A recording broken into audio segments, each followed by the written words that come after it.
Yes. Yes. Let me know when you're recording and we'll begin. And then Kelly.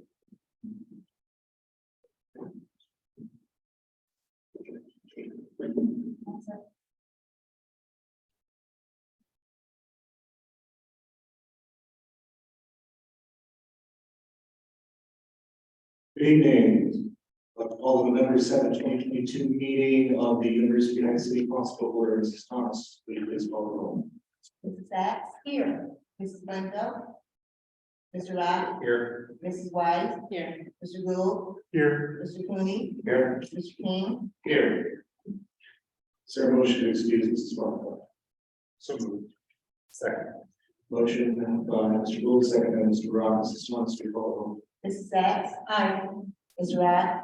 Aye. Mrs. Wise? Aye. Mr. Gould? Aye. Mr. Cooney? Aye. Mr. King? Aye. And Mrs. Blanco is excused. Please join me in reciting the pledge of allegiance. I pledge allegiance to the flag of the United States of America and to the republic for which it stands, one nation, under God, indivisible, with liberty and justice.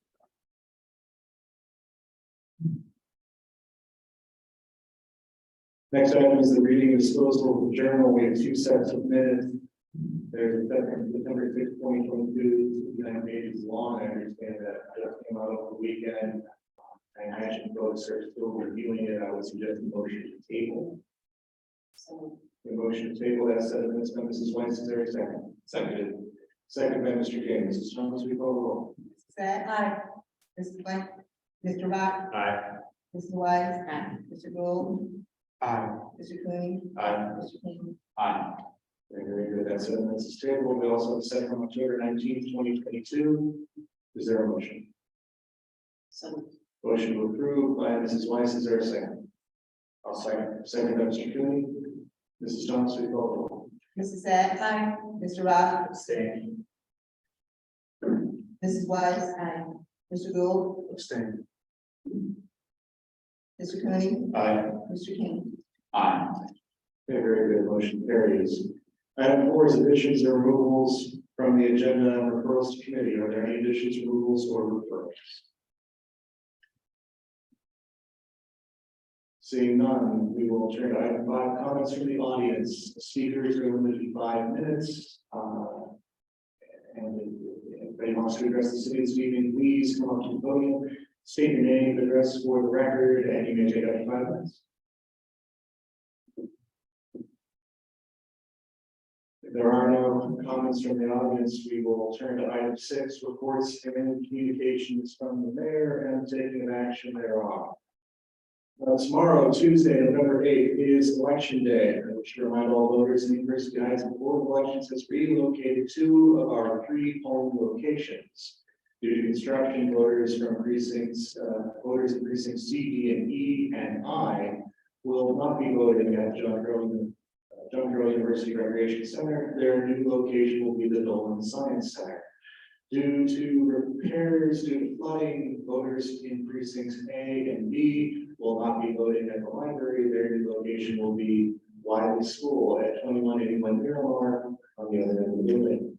Voters from precincts F, G, and H will continue to vote at Drury Elementary. Tomorrow, polling locations will open at 6:30 a.m. and will remain open until 7:30 p.m. Please be aware that if you are in line at 7:30 p.m., you are entitled.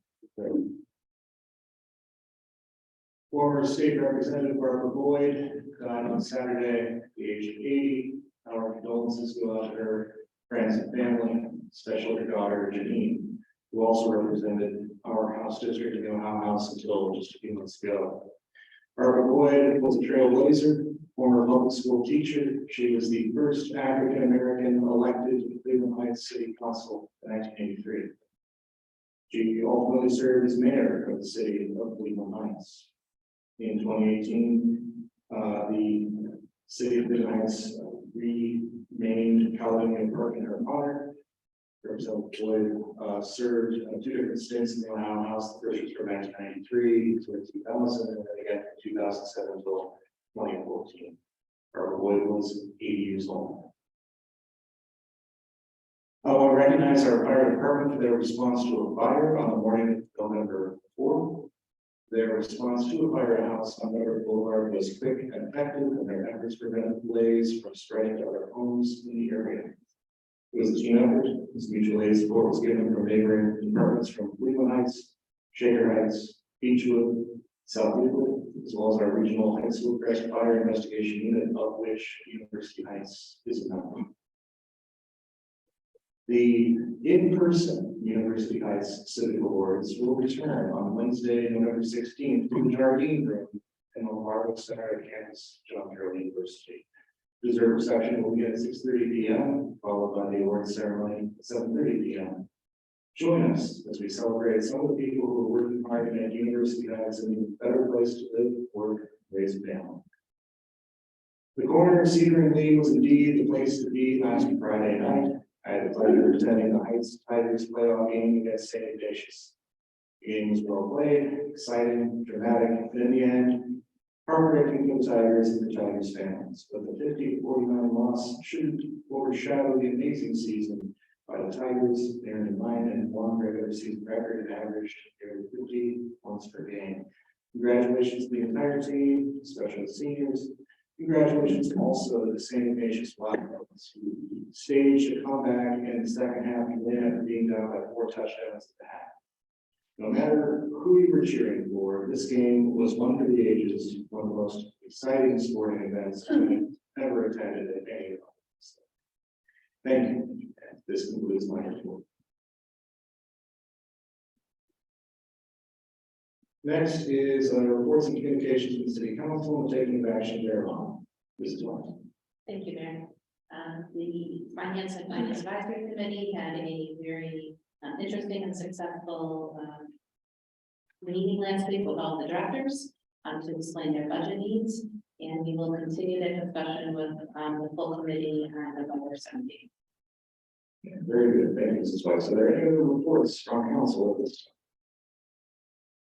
Seeing none, we will now move to item A, reading and disposition of ordinances, resolutions, motions, consideration of agenda items, which brings us to item A, motion to approve planning commission's recommendation of approval with contingencies from November 3, 2022 regarding application of John Carroll University for the site plan approval for the construction of a new athletic wellness and event center on the current South Belvoir Boulevard parking lot site at the corner of South Belvoir and Carroll Boulevards.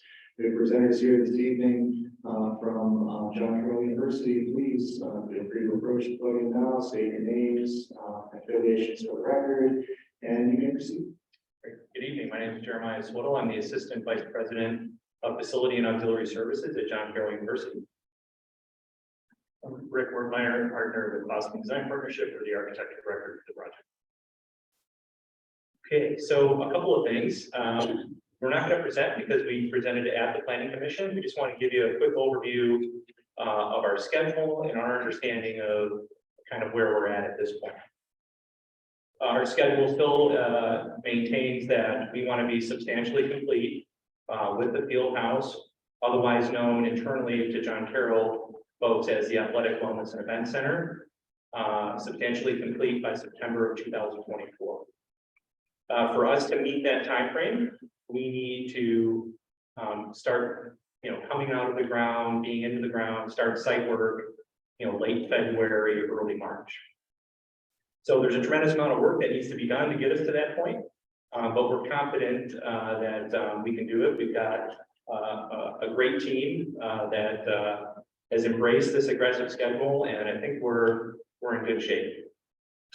The other point I want to call out is it's John Carroll's understanding that what came out of the Planning Commission meeting last week was a contingent approval based off of providing additional information to the administration to get further administrative review and approval. We think that is a pretty standard process, one in which in my 20 years in the public sector and in higher education has been pretty standard. We believe that we're getting site plan approval from the Planning Commission and City Council pending administrative review on any substantial changes that would come back. And then we would go through the permitting process which would require us to submit a lot more detailed documents. And have police and fire review along with city engineer evaluating, all the other ancillary information that we're going to have to present in order to get that built. So I'm happy to answer any questions that you may have about where we're at in our process with the Athletic Wellness and Event Center, the field house, or anything else about John Carroll. Okay, very good. Thank you, Mr. Swell. Before we proceed with that, I'd like to take a moment to recognize our acting building official, Dennis Garcia. I think it'd be helpful for Mr. Garcia to go over a few things in connection with the project of this magnitude. Good evening, board. As stated, the drawings that were submitted were for revision, or for review only. This is a standard process. Generally, after approval, drawings will be submitted to the building department for review and distributed to plans examination, utilities plans examiner for permitting. If there's any adjudications that are submitted or from the drawings, chief, then those revisions would be reviewed. Revised drawings would be resubmitted for approval, reviewed, and then pending those steps are taken, this could all lead to potential generation of a plan, which would lead to then permitting of a general contractor for permit for the site. That's primarily where we are at this point. Yeah, thank you, Mr. Garcia. At this time, are there any questions for the presenters or for Mr. Garcia? Mrs. Sands. Thank you. Thank you very much for your due diligence. I've been at a couple meetings now and you presented, including the planning commission last week. So a couple of things that and again, I'm a newer member to council. My understanding was the site piece is. It's basically when it's approved by the planning commission, that's how it is. There may be some contingencies by administration, but I want to make sure I interpreted a couple of things correctly. So there were three things in particular. One was concern, I believe I heard expressed a safety concern from the fire department, the chief. Incomplete information that could lead to safety issues from the police chief, and also incomplete items, structural, I guess. Storm sewers weren't presented with this plan. Grading plans were no grading plans were submitted, from engineering. So the first is the fire chief. When he presented, I almost felt like the young lady from the firm dismissed his professional opinion. So I want to know if I interpreted that correctly from your standpoint, but also from the fire chief's standpoint. We certainly were not dismissive of his expertise and the value that he has to the project at all. What we submitted in the planning commission process was an ingress and egress plan for the largest emergency vehicle that the University Heights Fire Department has, and that's their big ladder truck. We presented a plan that shows that vehicle coming in, going down to Pacelli and the main boiler house, and then being able to back up and then exit the property. That was simply just a means of showing that we can get on the site plan, we can fit that truck in there, which is the largest vehicle. Now, all of the ancillary things like where are the FDC connections, where are some of the other areas that they're going to be able to easily get their trucks and vehicles access to the Lombardo Student Center and Recreation Center. Those are things that we're going to have to work together with the fire chief as we further the design process. What we were asked as part of the submission to the planning commission was to submit a plan of ingress and egress for emergency vehicles, the general overall site, and so on and so forth. So why couldn't it have been done before it was brought to the commission? I want to understand this. If it's got to be done anyways, why wouldn't that be taken care of at the outset? So it would be a complete part of the plan, for the safety purpose. What's to prevent anybody from saying, oh, no, it's good enough, when maybe it is, maybe it's not. Yeah, I don't think that, we would not get a building permit without the fire department signing off. So we're fairly certain that we're gonna have to work diligently with the fire department to make sure that we're meeting all of, not only the code requirements, but specific things that, we need to do to accommodate the fire department. We're certainly gonna do that. The reason why we separated it the way that we did is because we're actually doing a phased construction process. So we're moving forward, pending approval tonight, to wrap up our site engineering documents, move that into a phase where we can bid the site work and structure out, and then get that part of it going while we work on the building envelope and all of the other ancillary things that we need to do to get a building permit. Because we have spend down requirements for the bonds that we issued for the project, we have to be 85% within 3 years spent down. There was really no other way to kind of package the deal other than to split it up into chunks like this so we can get the project moving. It's a fairly common practice. There's only 2 projects that I've been involved with over the 20 years where I haven't phased it out like that, because there's been pretty severe time requirements. But that doesn't negate the fact that we have to meet our obligation from an emergency perspective, from safety, from the police department and so on. I appreciate you explaining that. I think the quote I heard was, well, that, not you, from your colleague, well, that's just the fire chief's. So that is made. So understanding about the permits regarding the police chief's concern, I think it was regarding restricting turns off of the property, right, only to make a right-hand turn on developer. That there could be some safety issues there that require like some kind of survey ahead of time. So, what do you call it? Traffic, yeah. Again, what are the guarantees that that will be done, and what decisions will be made based on that? How will that work? No, that's a great question. We talked a lot about that last week. That is something that we're absolutely going to have to do to make sure that that we not only appease the directionality out of the site, but also the police department and the checkoff that he's going to need to see from the police chief to make sure that we met that requirement. He's on board with it, so we can get a building permit. I will say about the plan and the way that the building is sited, we are sited in such a way that we're where our utilities are, that we're within 12 inches of where a main utility tunnel is on campus. And when you look at the entry and the exit only now that we have currently drawn, that is the best approach that we can take based off of the building footprint site right now.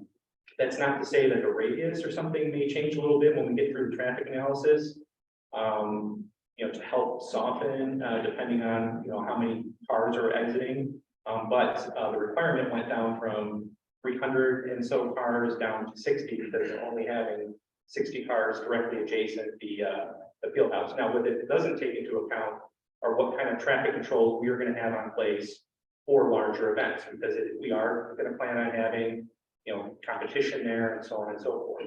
Now, what we've discussed at the very onset of this is how if we were to put an entrance and exit back onto Belvoir like it is right now, how would we control that during an event in our field house? And whether it's gating off access to that area and you have to go out in front of campus, those are all sorts of things that we work out, present a plan that meets the requirements of both the fire department and the police department. At what point is that in this process? That's not now? That's not, it was not a requirement when we did, our understanding it was not a requirement for planning commission approval. So we did not engage with that right away. We did have a a traffic analysis done when we got approval to close the Belvoir parking lot, where we had counts done all over campus. And that was, several months ago. It wasn't far from, that long ago from when we came to you guys last week. So what this next traffic evaluation will do is really a warrant evaluation on whether we actually need that traffic signal where we have the ingress located right now, if we need additional signalization, and so on and so forth. And it's really a continuation built off of, the last traffic analysis that we did, because we have a lot of accounts around campus. And what we don't have are the counts now because the Belvoir lot's closed. So it's just a continuation of that evaluation. And we're several weeks away from having that full schedule sort of outlined on when we're gonna be able to get that done. And the last part is, I see this writing, there wasn't a lot of discussion about this, but in writing, it just seems from Mr. Cheney to, the friend that was presented, he, just seems like some basic things are missing. So I can't comment more. I just thought that at that point in time, it would be more complete. And for it to then go back to just administration, a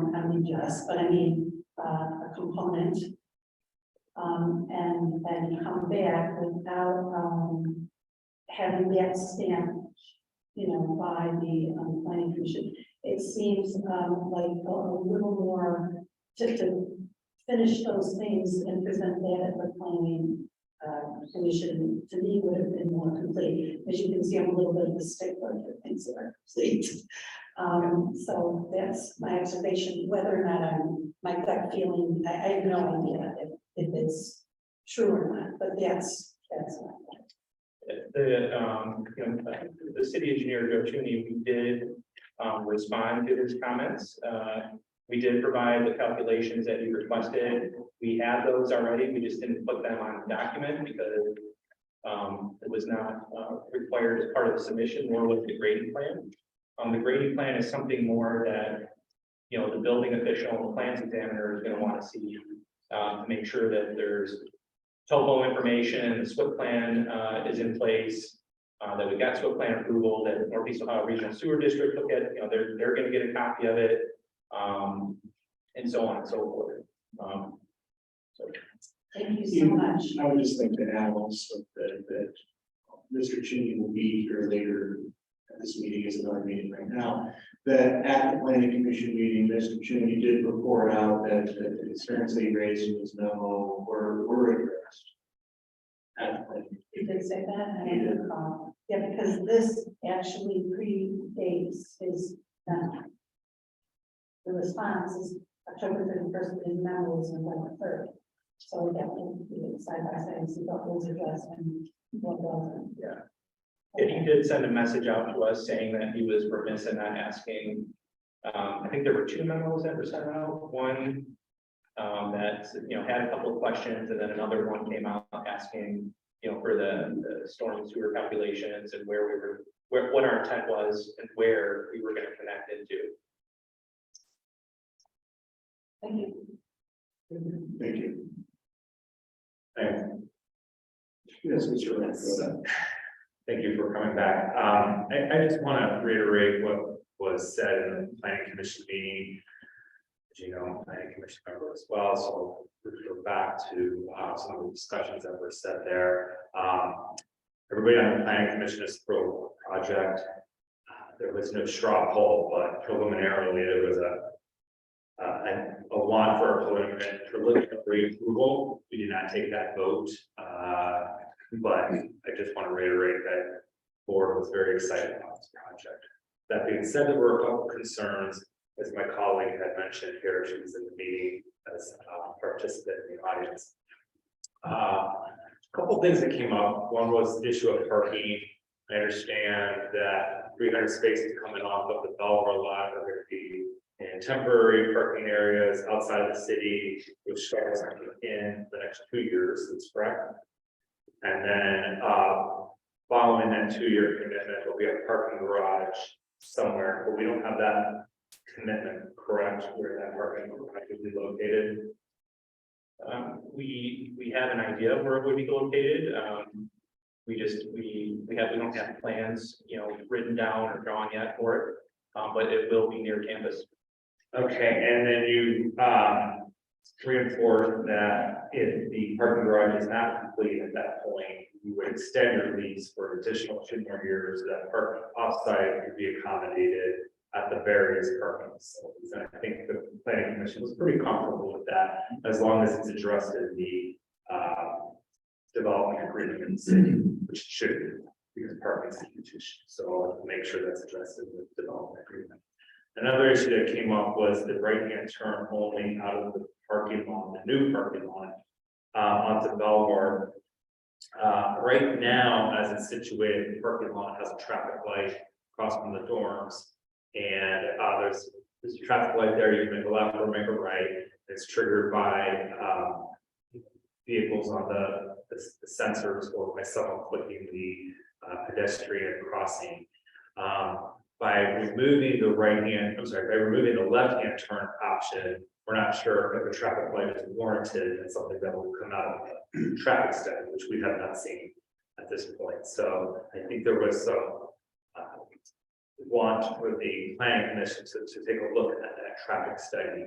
And I understand the police chief would, I asked him specifically if he was okay with the right-hand turn only. We definitely wanted to see the traffic study a little way.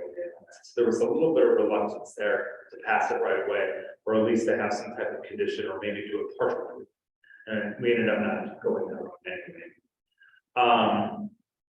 So there's still that issue of whether we allow right-hand turn only. And I guess the concern is when you have a couple hundred people at this event center, as we call it, Field House Event Center, you're going to have a couple hundred people leaving all at one time.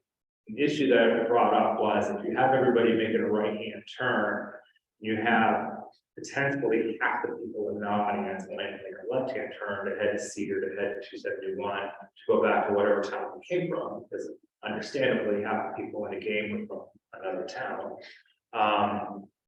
The question was, what happens to people who need to make a left to get towards the freeway?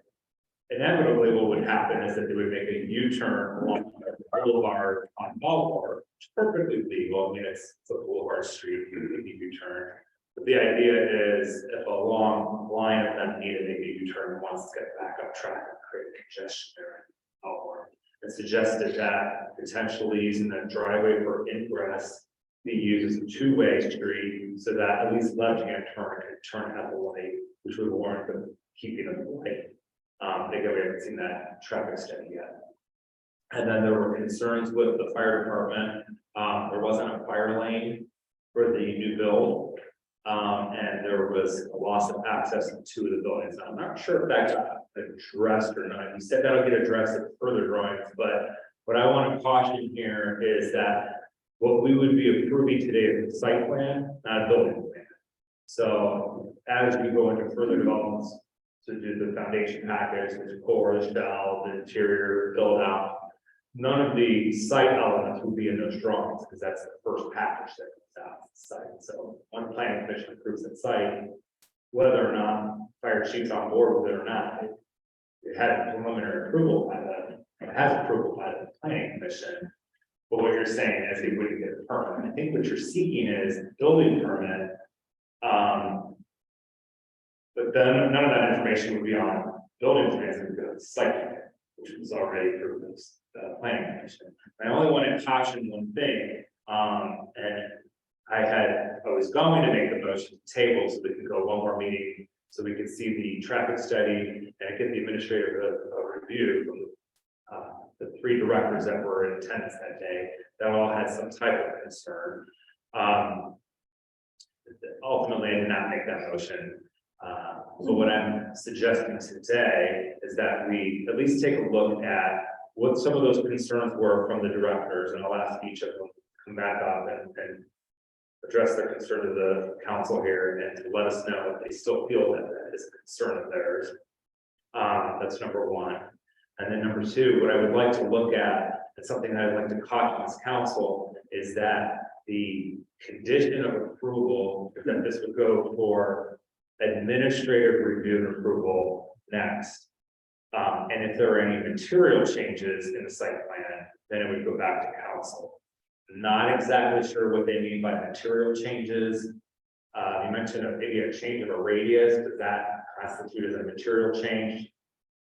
I don't know, because I'm just looking at it, so, that's one thing I want to caution. Usually we do administrative review first before we go to the planning commission, so that you have the final set of drawings of the site plan before the planning commission. It's not uncommon for things to get tabled, so more information can be presented at the second meeting. And I apologize that you weren't told that some of these things were needed at a meeting. Sometimes they come up in a meeting, we review it, go into the schedule, and then they come back. And hopefully that's on your set of drawings for the next meeting. At this point, there is not going to be another planning commission meeting unless there's a material change in drawings, from what I understand. So this is just a little bit of a playback of what happened in the planning commission meeting. I would like to ask the police chief if he could come up and address the concern about the right hand only, and let us know if he still sees a concern with that. Before we continue down that road, Mr. McConnell, what's the appropriate standard of review? There is a standard review that's set forth in 1258.05, excuse me, relates to the U5 zone district. Indicates the general criteria for reviewing a development plan shall be A, the proposed building or use shall be in conformance with the provisions of this chapter and other applicable sections of the code. The objectives of the duly adopted or accepted comprehensive zoning plan and community facilities plan of the city. B, the proposed building or use is properly located in relation to the duly adopted or accepted street plan, so as to generate a minimum of traffic on local streets. C, the location, design, and operation of such building or use will not adversely affect the surrounding residential neighborhoods. And D, adequate sewers and drainage is present, available, or provided for. And I'm glad you mentioned that, because I'm hearing three of the things are fully addressed at this point. One being traffic through the surrounding neighborhood. 100% of that traffic will have to go in one direction, with people's, if they feel motivated to make a U-turn, they can make a U-turn. What that would impact property values with traffic of that magnitude, hundreds of people leaving at once in one direction. And then the third one was the sewer portion that you mentioned, and that has not been fully addressed at this point. But where's the police chief? Mr. McConnell, do you have a legal opinion as to whether these items have been passed? Well, planning commission gave their approval. I mean, planning commission heard testimony and saw the presentation, gave their approval. I think, you know, you do have a permitted use here. You have a site plan that's presented with one code shortcoming. That code shortcoming is parking. The applicant has provided two separate signed contracts, one with JFX, the other with Notre Dame, that addresses that parking issue. So I mean, you do have a permitted use, no variance site plan before for the commission and city council. You know, we talked at length at planning commission about development agreement. We talked offline with the applicant about that. They indicated their willingness to review our standard type of provisions that would include meeting with residents prior to the construction, bonding, and all the other standard things we put in there. We also indicated during the meeting that with respect to the concerns that were raised, we would address each of them in the development agreement. So the development agreement would indicate contractual obligation to maintain the number of parking spaces that's required by our code. It would further indicate that approval is contingent on police signing off on the right turn issue, fire signing off on the access issues that they raised. And then each of the items that were identified by Mr. Tooney would be addressed to his satisfaction. So we have in the past, dealt with some of those issues of development agreements and opinions that we can do so again. You said it and do so again.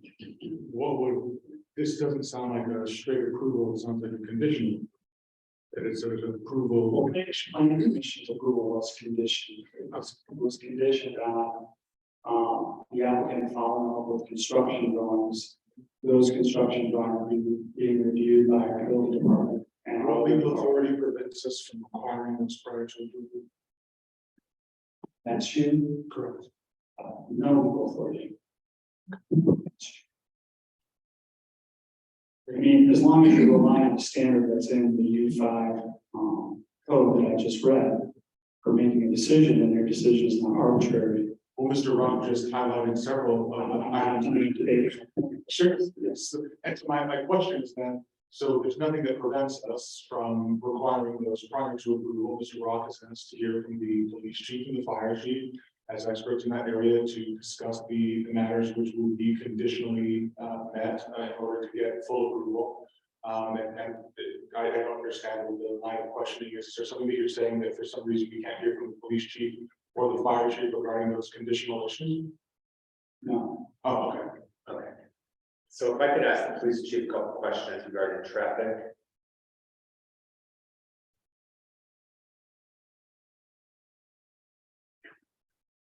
Thank you, Chief. So the planning commission and both the planning commission and the city council have a responsibility to review certain things. And we take that responsibility seriously. So knowing what we know, based on the drawings that we've seen and the lack of a traffic study, do you feel comfortable that a right-hand turn only, no access to northbound on Belvoir, would not create any adverse traffic issues in the city? I would not be able to say that for certain without a traffic study that would be based on current configuration, that's identified in the site plan for aggressive egress. Thank you. And then I have a question for the fire chief. Chief Rogers, before you sit down, do you have any objection to the approval of the planning commission's decision this evening? With the contingencies that they passed with their recommendation? Me personally, I do not have objection to what they passed. We work with John Carroll on a regular basis for a variety of things, as well as other developers and other projects where traffic analysis and traffic studies are common. We're both in the same dialogue, and we'll work together going forward on this as an identified contingency of the conditional approval. When it comes down to a specific traffic study that needs to be done, John Carroll did one not that long ago. They have a lot of data. I think it's just also applying to the current aggressive egress. Very good. Thank you, Chief.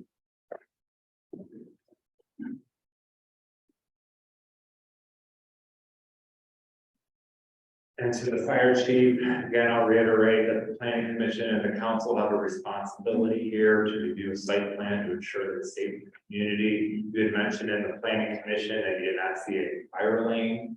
Is that something with the drawings that you see today with what was presented? Are you comfortable with not having a fire lane for this project?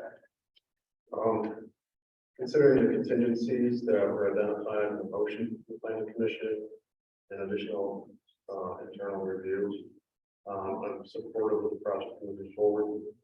I do want to indicate that the items that we were seeking to be identified that will be identified in the future, those were not required of them at this time. So that was a no fault of theirs that those weren't supplied. We just were indicating that we want to take a close look at that as we move forward. Sure. So let me ask the question again, so it's clear. With the drawings that were presented to the planning commission, do you feel comfortable that there is no fire lane in front of them? I believe we can work it through as we move forward in the process. Okay, so at that point, there would probably be some change to the site plan which as presented to the site plan, as passed by the site plan, would have to come back to the planning commission for final review. That's the way I understood it. So if you're not comfortable with this, and they do address that with some type of change to the plan, it's supposed to come back to the planning commission, the way I understood it, correct? Like material. But material change, yeah, I would consider a fire line material change. Is that good? I don't believe that's what the chief said, Steve. And then the other question was, there was limited access to 2 buildings that you guys addressed in your planning commission. Again, I have a sense of responsibility here to take your, heed your advice. Do you feel comfortable with the plans that were submitted to the planning commission, that you're safely able to access those buildings, vehicular wise, the way it was presented? Do you feel comfortable? I believe we can make it work if we move forward in the process. How so? Through changes in the site plan? That site plan in that area that you're describing is identified as like a walkway, sidewalk. I believe moving forward in the process, if we can look into changing the depth of the concrete there to make it particular access. Something. So there would be no change to the width there? No. Okay, that's fine. But the fire lane would require some type of change site plan. That's, Okay, depends on if they're gonna have a drop off zone or if our lane or. but we don't know. It just depends if it's substantial or not. Okay, But I believe I can make it work going forward. that's all the questions I have. Thank you, and thank you, chief. Any other questions or discussion? Yes. Mr. Goldberg. Thank you, Mr. McConville. I just want to understand kind of the play between the permitting and the site plan. So if the city approves a site plan, what authority does the administration have to withhold a permit that complies with the site plans approved? Well, it's not going to be issued until the building department reviews the construction drawings. And they're going to be reviewing those drawings in part for consistency with the site. So if the construction drawings that are presented are consistent with the site plan, there would not be the authority to withhold. But if there's some comment made to the construction drawings that causes the site plan to be changed or altered, then they can withhold the building. And what we had indicated to them at the planning commission was there are a couple of loose ends here. For example, the right turn onto Belvoir is going to be subject to a traffic study review by the police department. And we're going to build that into the development agreement as a contingency for approval. So we have the ability to review what they present administratively and have some contractual leeway to refer things back to the planning commission if the site plan is changing. So I think for me, one of the things that makes me want to improve this is that you're such a great partner and you're such a large part of the city. And the other part that makes me want to wait till we get additional data is that you're such a huge part of the city. And that, the information we're asking for, or that have been requested, I hope it's not too onerous to collect, especially since it's simply a continuation of what, for instance, the traffic study is a continuation of the traffic study you already did. And one of the responsibilities that I feel or concerns that I have is pushing me to the administration that which needs to be approved by council. So if you're saying planning commission had absolutely no issues with this, they're fine with going, ahead as planned, which is not what I heard this evening. That's one thing. They said they want to do it, they're fine with us approving it, they approved it, go ahead and do it. But there are clearly some loose ends here that just need to be tied up, and it doesn't seem like it's too onerous. How long would it take for you to, gather the data on the right turn and whether or not that's going to be necessary, and to address the fire issues with the fire chief? Sure, please, thank you. So I want to just take a minute and go back to our overall schedule. We didn't have the ability to plan for a whole lot of contingency in our schedule to get in the ground by the end of February, beginning of March. And where we're at this point in time, Thanksgiving is about a week away, and then we have the holidays that are coming up, which makes December essentially a half a month. So that being said, while these tasks may not seem onerous, they will require an awful lot of due diligence to get to the point where we're hearing some concern. The scenario where we're going to have hundreds of people exiting a right-hand turn off of where the field house is now onto Belvoir, we're going to be down. If you look at the existing conditions and you exclude events, the parking lot is gone. We essentially are going to have 60 parking spaces directly adjacent the field house, and it's not going to be the most easily accessible entrance and exit in and out of John Carroll. The main entrance to John Carroll is at the front. It's the gateway. It's right off of Carroll Boulevard. That's where a majority of our folks come in. It's where a lot of folks came in prior to us closing down the Belvoir lot. If you didn't have a reason to park in the Belvoir parking lot to access those buildings, you didn't park there. If you weren't a visitor, then you didn't park there. The main entry has always been the entry off of Carroll. So we feel pretty confident with the information that we have right now that there isn't going to be an issue under normal operating circumstances, absent understanding the true impact of when we have those events that we're going to bring a lot of people into University Heights. For example, a football game or a soccer game, or in the event that we do have a competition indoor track event, which we're not even sure that we're going to do that from a programmatic perspective.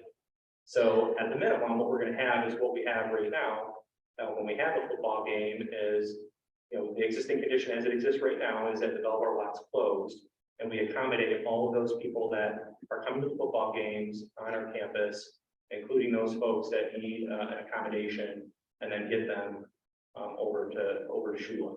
And I think it's incumbent on us as a university and as the owner of this project to make sure that we work with the fire department and work with the police department to further the process along. I mean, we're not sure exactly where all those connections are going to be to have all of the required fire department stuff, but I can assure you that if anything, your safety forces are diligent in their approach to making sure that the residents are safe. I mean, they make us very aware early and often of the requirements that we have to follow. And I'm not being negative here. I mean, they're good. It's better that we know it up front so we can address it early and make sure that everyone's satisfied moving forward. I absolutely trust the police and fire chief, which is why, as part of my decision-making process, I incorporate their opinions and reviews and analysis of certain plans. So to heart. So, but my question was, how long would it take you to gather the data that they proposed?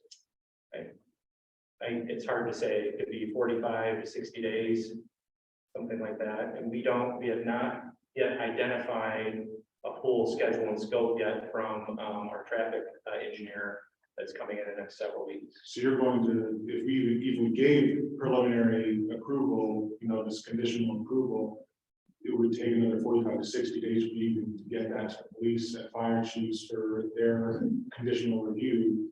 And if there were material changes that would have to go back to planning commission, and you're intending to start digging in February. At end of February, beginning of March. And the professional that we use, the civil engineer that we've used as part of the design team is seeing no material changes as the site plan exists right now.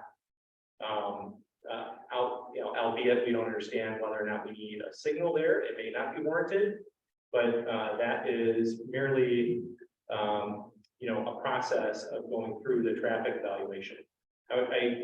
Now, this may not be helpful in your deliberations, but I did work for the city of Euclid for 12 years.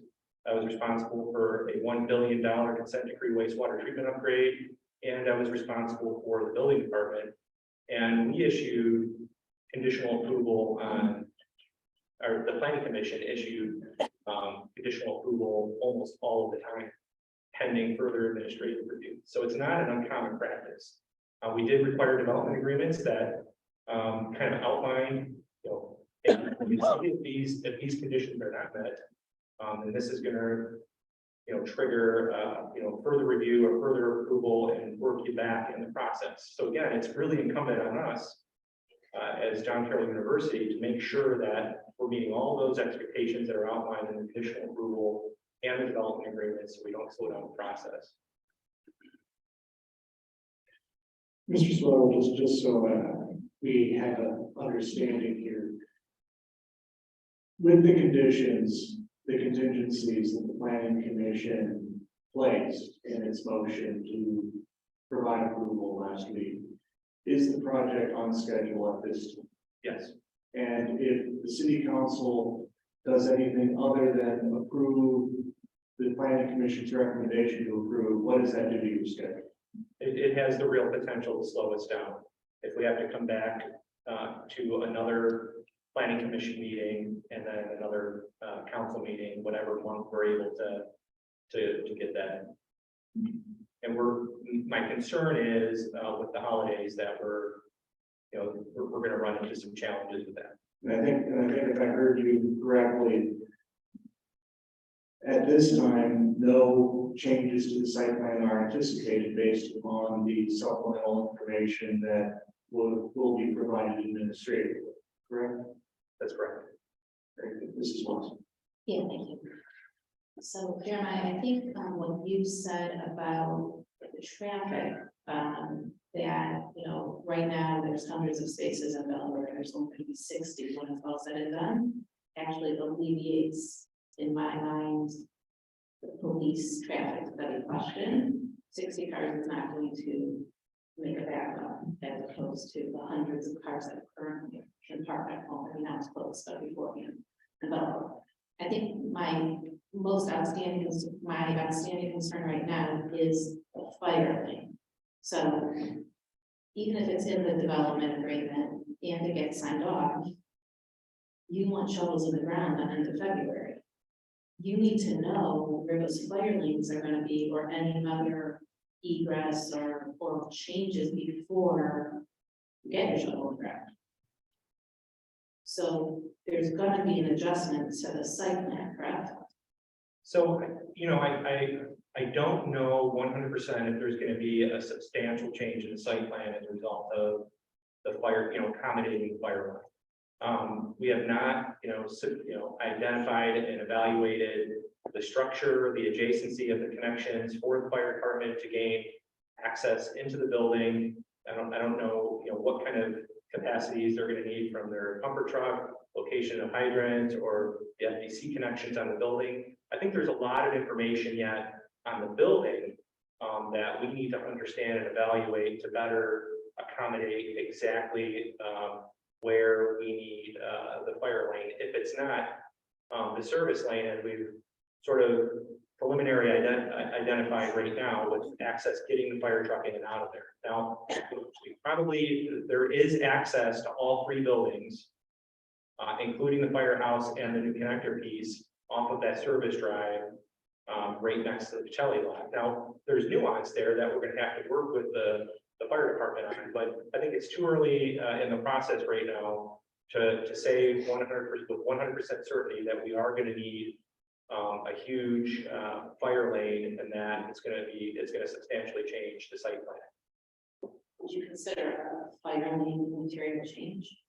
Because that seems like material change in site plan. If it deviates from, if it encroaches on what we presented right now, if it's a natural fit, like underneath the walkway, and we change the depth of the concrete, then that, in my mind, is not a material change in the site plan, because it still remains the same. We're just identifying that this area will be the fire lane. The case law isn't real helpful on defining what is material and what isn't. But in my view would be that any deviation from what's presented to you that results in any kind of it's still including material on it. I think, you know, moving something a foot one way or another that doesn't impact the variance, might not be material, but if you get too much beyond that and you start to have a question, then I think it would behoove the city and the department heads to err on the side of caution back to plan. That would be my take on it. I would also like to add, if I may, that when we set out on the design process, we specifically wanted to site the building within the limits and the restraints that we have on site within the current setback. So we didn't have to come back to the planning commission and say, you know, now we're going to need a variance because we're outside of that setback. So we worked really hard to make sure that we're within the boundary of John Carroll, you know, for the project. Thank you. Any further questions or discussion? Really just have more of a comment, and if I may just take a suggestion here, sounds like from various people talking, it's different definitions on what material change is, and that concerns me because without administrative review, before it goes to the planning commission, we end up in positions just like this. Ultimately, what's going to happen is, from a process standpoint, is we pass this today with the same contingencies that will go before administrative review. Ultimately, the administration will have sign-on ability on projects in the city. And that's okay, but understand administrative comes from this at more political standpoint, as well as a safety standpoint, but from a political standpoint as well. Whereas the planning commission is made up of a body of professionals who can do the site plan from the professional expertise. What I'd like to suggest is, it sounds like, at least with the planning commission, I think everybody here in this room supports this project, but what I definitely heard from the planning commission, they don't support the project. What I'd like to suggest is, maybe we take a step back for just a second. We do meet every 2 weeks. Traffic study is going to be conducted. They're going to do the administrative review. That has to be done anyway before permitting. Why not go through that administrative review, come back, maybe if it's done in the next 2 weeks, we'll be here in 2 weeks, and then the chiefs can both sign off that they feel safe, that this project is safe, it's going to be good for the community, not having any adverse issues with the community, and the council can consider it, and then understand based on what changes are made in that site plan, does this really need to go to the planning commission or not? We can have another set of eyes that could help determine that if it needs to go back to planning commission. Yeah. So, This is what. so what I'm hearing correctly is that continue. We're just gonna table them right now, and then come back after the administrative review.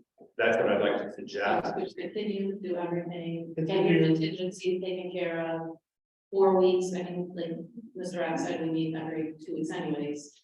4 weeks, 6 weeks, whatever, come back and then get final. Is that correct? What I'd like to suggest is that we at least take a look to see if the items were addressed to the satisfaction of the police chief and the fire chief. And if there were no material changes, and they were both still satisfied with the plan, then we can make a judgment at that point. And if not, then we may have to consider sending it back to planning commission as the vote with the contingency outlined. If I may, the police chief and the fire chief and the building department are more than capable to do this review and to send it back to planning commission if necessary without council looking over their shoulder and doing it for them. The administration is able to do this to help John Carroll keep this project on calendar. They have expressed here that the course that's being suggested is contrary to what the planning commission ultimately passed, would set back the schedule for John Carroll University on this project. There's no reason to do that here. There's no reason to add a level of micromanagement and bureaucracy to this process when our police chief, our fire chief, and our acting building commissioner are more than capable to do this review. I would urge you to pass this evening.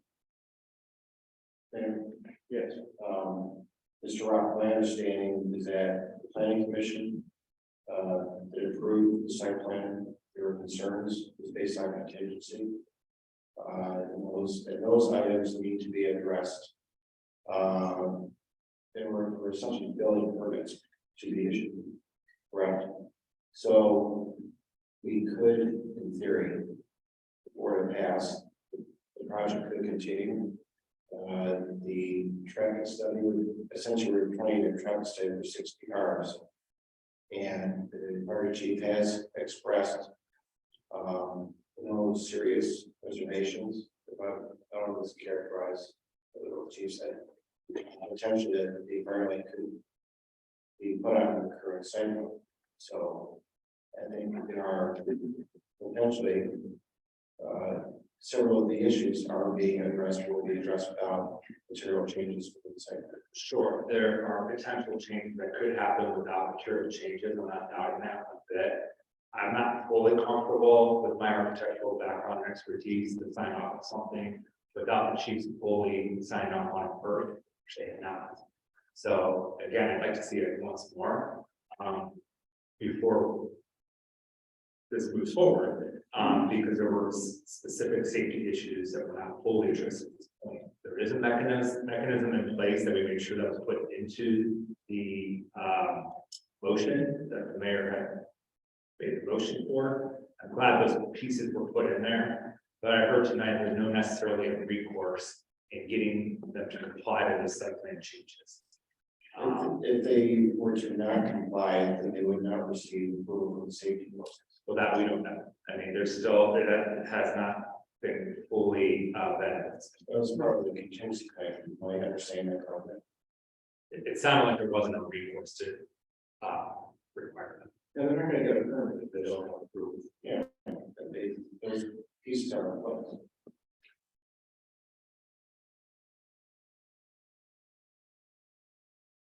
This is Thank you. I want to make it clear that I fully support this project. This is excellent for the city. It's excellent for John Carroll. Safety is paramount for the community as well. And this isn't, it's not saying that it's not a town desire. These contingencies have to be done anyways. So I don't understand why it would push back. Has to be done anyways. So it might as well be done. Have the chief sign off on it, administrative review, and then bring it to us completed. So that we can see it. We would hate to, for whatever reason, somebody has a difference of opinion, signs, gives a building permit, and it was not done as perhaps even the planning commission thought the contingencies would be fulfilled. You made a comment, no material changes is planned as the site plans have. It's almost like predetermined. Hopefully that's not. Hopefully the contingencies can be reviewed, it can be presented, and we can do this in a year time. So I don't think they're mutually exclusive. I think it's part of the process. And I don't want to set a precedent where, at least while I'm sitting on council, things come before us that are just not 100%. That's all I'm saying. Despite all the work that's been put into it, feels like it's ready. But I heard the concerns myself, and I would feel a lot better about doing fulfilling my responsibilities as a member of council. Thank you. Thank you, Mrs. Sanders. Mr. Gould. So I just would again say how much I do support the project, and I think these things can be addressed. The way I anticipate things happening, the hope that would happen is that there's an administrative review. It goes to the planning commission. Planning commission makes their approval based on full information, and it comes to council for its final sign off, and then we're done. I don't like the idea of conditional approval. I don't like the idea of undefined material change. And there's a, discontent or upset or anger or resentment because well, that was really material to me, I wouldn't have voted for that, well, it wasn't material to us, and so we approved it. And these changes, this type of project does have impact on a community. It's why we have the defined terms that Mr. McConville outlined earlier. It does affect, could adversely affect the community, or be a great detriment or a great asset and resource. It could affect safety, it could affect traffic, sewers and drainage. And so I think to reduce the care and duty to approve based on those very specific items to micromanagement or looking over a shoulder is reductive, and I don't think it's appropriate. I think we are trying to do the best we can to be respectful of your timeline in the project by asking you to provide the full and complete information that we're asking for to protect the very specific issues that Mr. McConville outlined.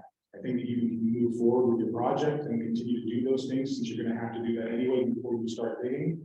Why don't you do it and return it to us? Mr. Rock suggested that if we meet every 2 weeks, you're important partner to us. We can meet in between our meetings too. I believe it's 48 hours notice to meet, and we can have that discussion then. But for those reasons, I would prefer to follow the course that Mr. Rock suggested of putting this on the table for right now, allowing you to complete those things, do the administration review, and then we'll return to us. Mr. Conroe, has the city council in this last term approved any recommendations from the planning commission to add conditional factors? Yes. So it's hardly unprecedented that we would do it here, is it? No, it's not unprecedented. What were those, Mr. McConville?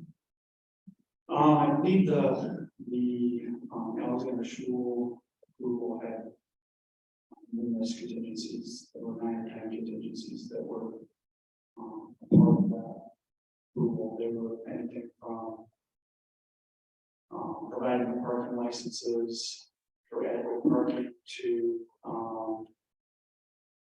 the rabbi agreed to move out prior to construction. There were 8 or 9 items that were included as contingencies in that approval. But none that affected the site plan. That's correct. That related to a special use permit. They actually agreed at that time to come back for something. Which conditional approvals have been requested for those items which would affect the site plan? There was, for example, a condition on building a structure that would house their dumpster. And that would be something that would typically be shown on a site plan of that size. So, I mean, so there were things that were going to implicate the site plan, but it was not a site plan approval. So it wasn't a site plan approval, and you're talking about the difference between something to house a trash dumpster versus a 63,000 square foot. Well, I was asked the question. No, I'm just asking the difference between there are clearly differences. There are differences. Trash can and a track and field building. Were the contingencies from the planning commission or from a public hearing? Am I confusing things? That was before the planning commission. I'm trying to recall, I know we had a development agreement with respect to the Zurich County project, which was a site plan approval. I don't recall whether there were administrative review contingencies in that development agreement. There were variances that were given. I think the main difference here, there's a few things that I just want to say. Number one is, this is a huge project. We want John Carroll to flourish. We want that to continue. In fact, I want you to keep working. Well, our approval right now has nothing to stop you. Our approval or disapproval or tabling does nothing to stop you to continue working. All we want is that you come back and the conditions permit that's it. And you had time, you had 4 months, and I have 100% confidence in our police chiefs. It has nothing to do with undermining anything. And I think it actually gives them we're counting on them even more because they're gonna come back with a complete plan. That's it. I mean, this isn't an unprecedented project. Nothing like this has been done since University Square. So none of us have been part of that. None of us have been part of University Square. I think just keep continuing, do the work, and come back whenever you're ready. And we're here, and let's get this pushed through. I think a special meeting would be in order if needed. And we're done one.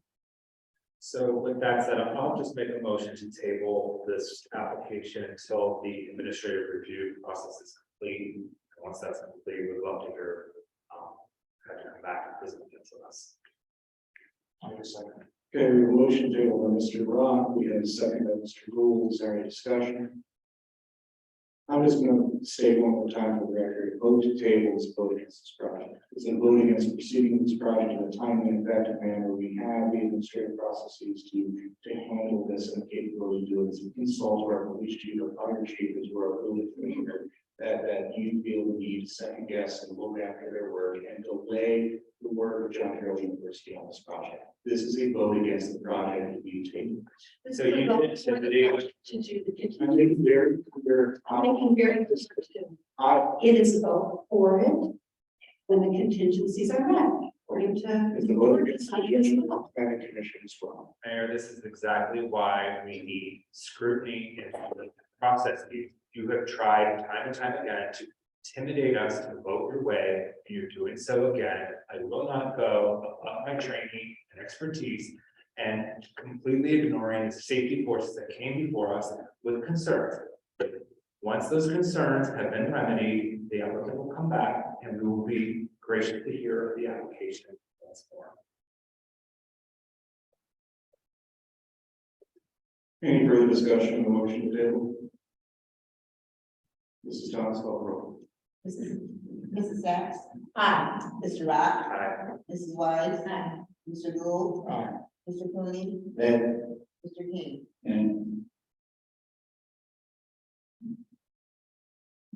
The matter is tabled. Next is item B, motion to approve communication contract with Spectrum. We have some representatives from Spectrum here this evening. We've come to the podium, please, identify yourselves for the record, your titles that you have. Good evening. My name is John West. I am the manager of the government education vertical market for Spectrum for Northern Ohio.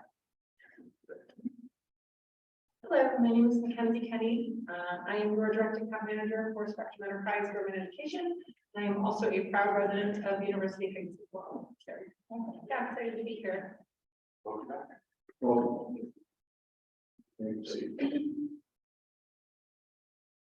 Right, what we have presented thus far to University Heights is really service contract that entails 3 components of service for, I believe, 6, 7 the city locations. What it contains is internet access at each site, a combination of basic coaxial cable internet, the smaller offices. Then in 2 locations, those would be delivered via much more reliable connection that is delivered via fiber. What we've also presented is a new phone system for each of the locations based on site surveys and walkthroughs to each of the buildings and departments within the scope, based on the phone count, the number of users, the features that are necessary. And so it's both the physical equipment, the phone handset, as well as the phone service.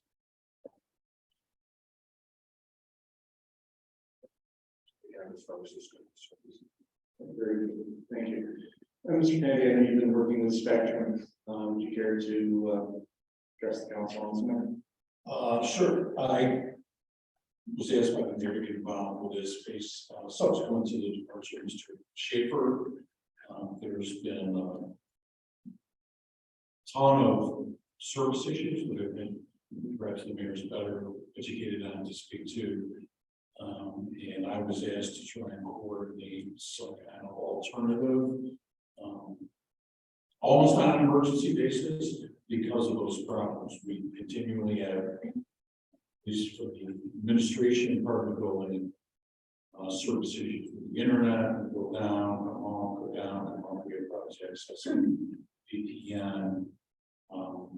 The phones are like most up, I don't know, rotary dial phones, I mean, you can't, there's problems transferring calls, there's problems accessing voicemails. It's, I have a lot of hair when those phones are. So, the folks from Spectrum were nice enough to come in and give us a proposal. As they indicated, there's several components to this. One is the internet side, which improves our internet service. We look at that almost independent of the phone system if we wanted to. That internet service plan, I believe, was offered through the state cooperative purchasing program. So we're state pricing on that, which would eliminate the need for us to go out to a competitive bid for that. In the reality right now, there's three major players in this area. There's Spectrum, there's Breezeline, which was wow. There's AT&T. Those are the three offerings that are out there currently.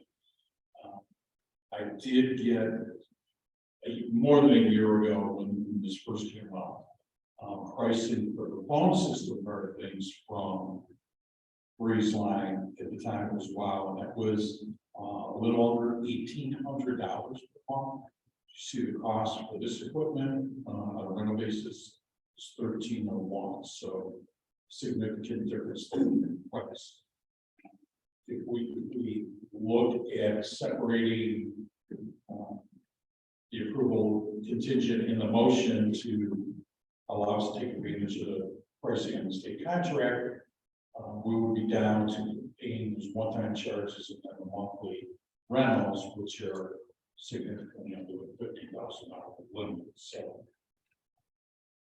I can only speak to the problems that we in the finance department have personally had. I know that there's been problems in other departments, and that's almost amplified when you throw in some of the problems we have in the IT end of things.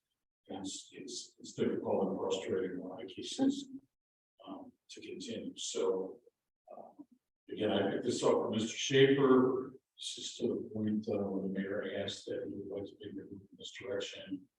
And those are the numbers with one small change that Mackenzie pointed out today.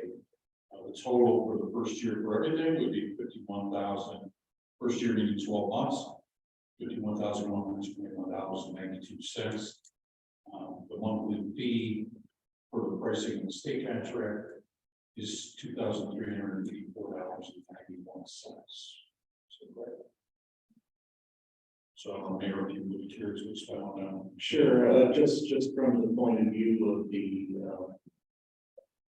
level of service we get from Breezeline 411. We had internet down for 2 days last week.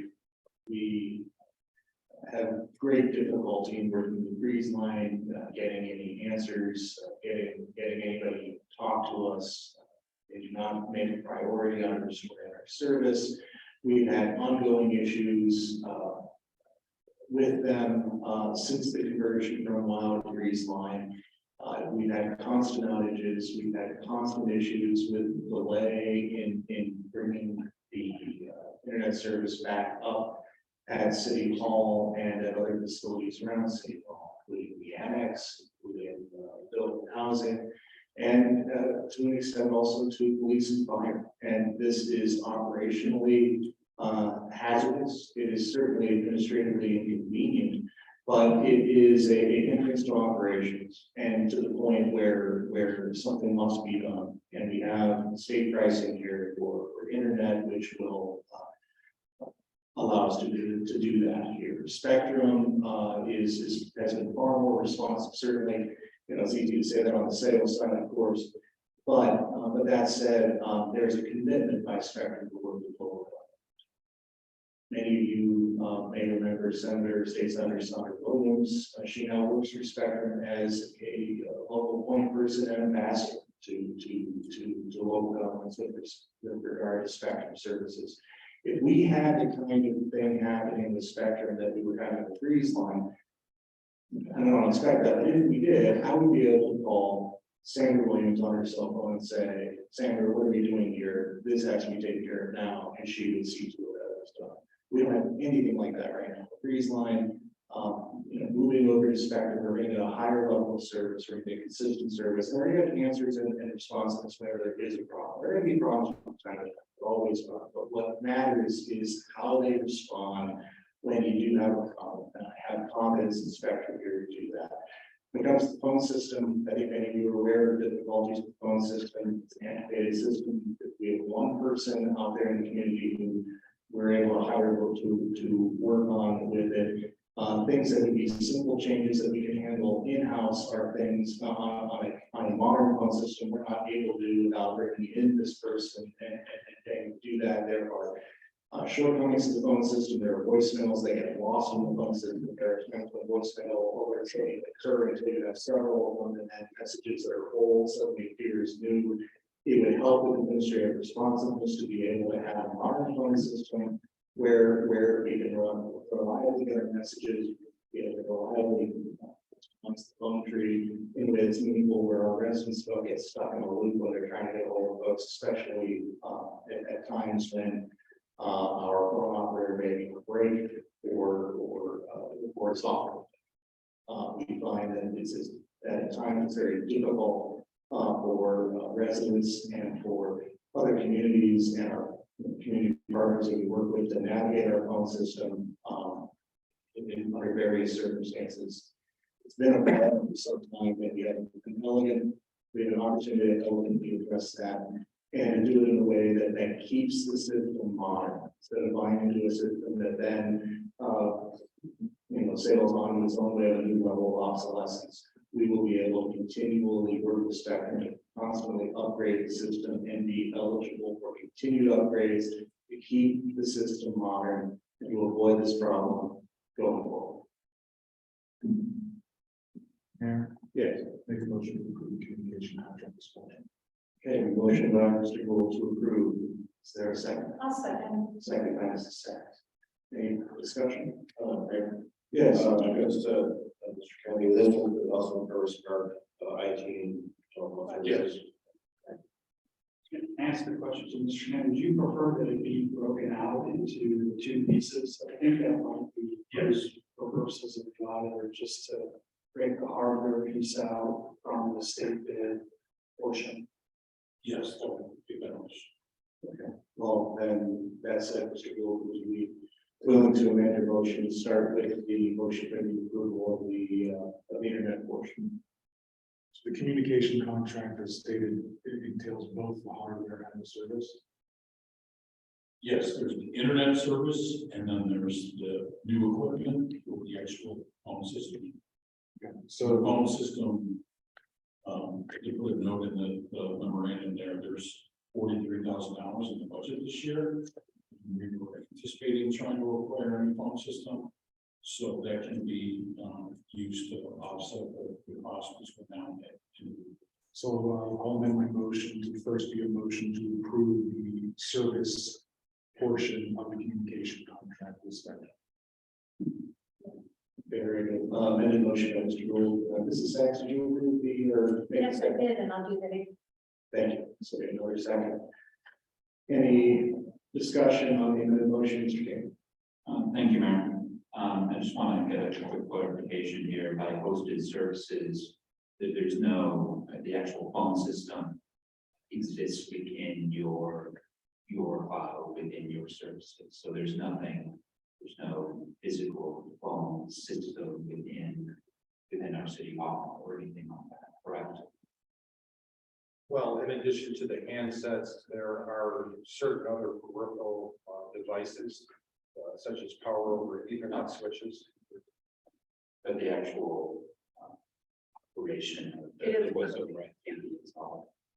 So it would be easily, we're looking at building new city facilities in the future.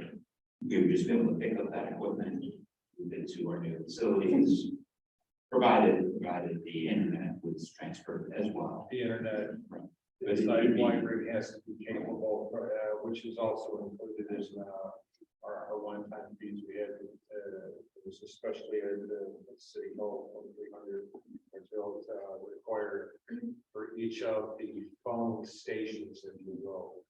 Inside wiring to each and every one of them to get them up to the standard that would support this type of service. I did want to clarify the 2301 bill. We provided a campus style like solution.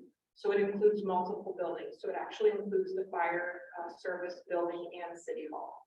So that is why the one-time charge is higher than the rest, because it is multiple municipal.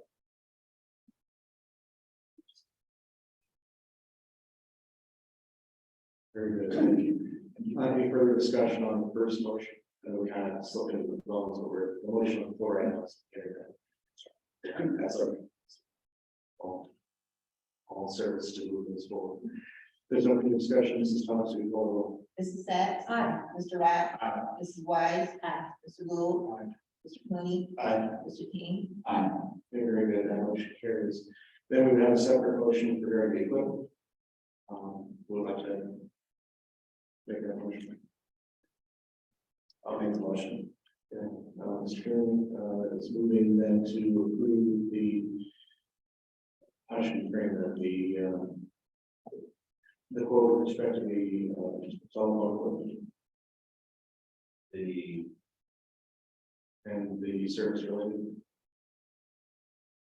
You get new equipment, rental fees per month plus the one-time charges. Is the equipment portions of it? Is it all? I think that's all.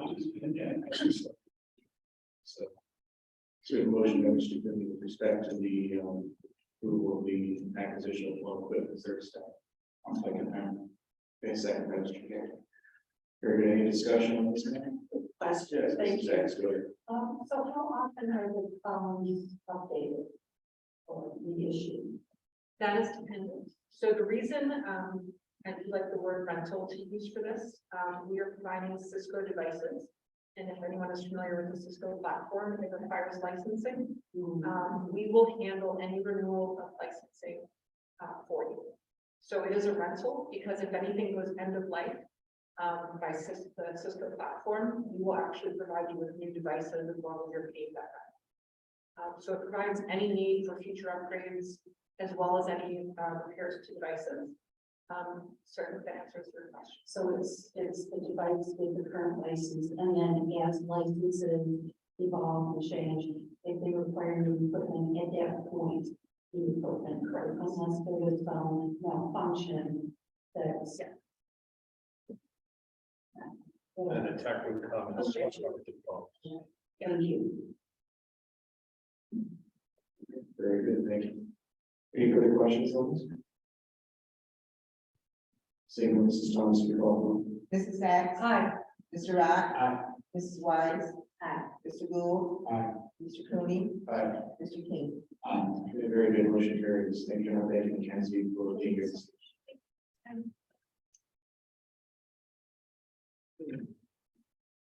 Next is item C, ordinance 2022-69, establishing permanent appropriations for the year ending December 31st, 2023, and declaring emergency. This is on the first reading. Mr. Panic. Thank you, Mayor. This first reading of this ordinance is just summary of the mayor's administrative budget. Assuming you will formally get sent to committee for reading on 17. We can accommodate any changes that the council and mayor agree upon fairly quickly, so I just need to update that schedule. The mayor wanted to get moving on this because in this meeting, we have 3 left before the end of the year. I'd like to get it approved by the first meeting in December. The second meeting in December, still gives me some time to send it down to the county and get everything straight. There's a lot of year-end things we have to do. But the only purpose is to get it on the schedule so there's a formal first reading.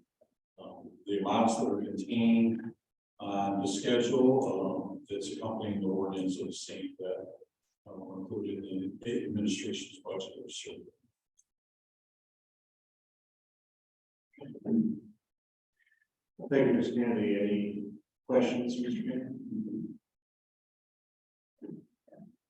Just add on what you're saying, obviously there's a finance committee meeting coming up on the 17th. If you want to go ahead and get this on for first reading and keep this process on track. This is Saks. Thank you. So let me just understand what we're approving today, what's being asked. It's just, so the mayor provided a budget. And to bring back to the finance committee, is that what we're? Yeah, we're not. But that's what we're asking to bring that forward. We're asking, they're having first reading. We're not asking you to take any actions. Oh, okay. Thank you. So if there's further on this matter, we'll consider the first reading now, and we'll proceed then to item B. Motion authorizing the finance director to enter into banking service contract with Dollar Bank. Okay. Thank you, Mayor. I had mentioned at the last council meeting that some executives at Dollar Bank had contacted me and inquired as to what the temperature in the room would be for them to propose an additional 2 years to our current contract. Currently is scheduled to run out in November next year. It was based on an RFP that was prepared in 2018. The council authorized by motion the results of that RFP, which favored Dollar Bank. An ordinance 2019-69 was approved December 2nd, 2019, designating Dollar Bank as authorized depository. That was subsequent to the actual contract being started. After I started, I realized they had not certified banks and financial institutions formally as depositories. So we have to do that every 5 years in a while. So we'll be preparing that again for everybody that is eligible to take city money next year. I believe I included in the package the letter I received from Dollar Bank. They're offering to hold their current price line, extend their services until November 2025.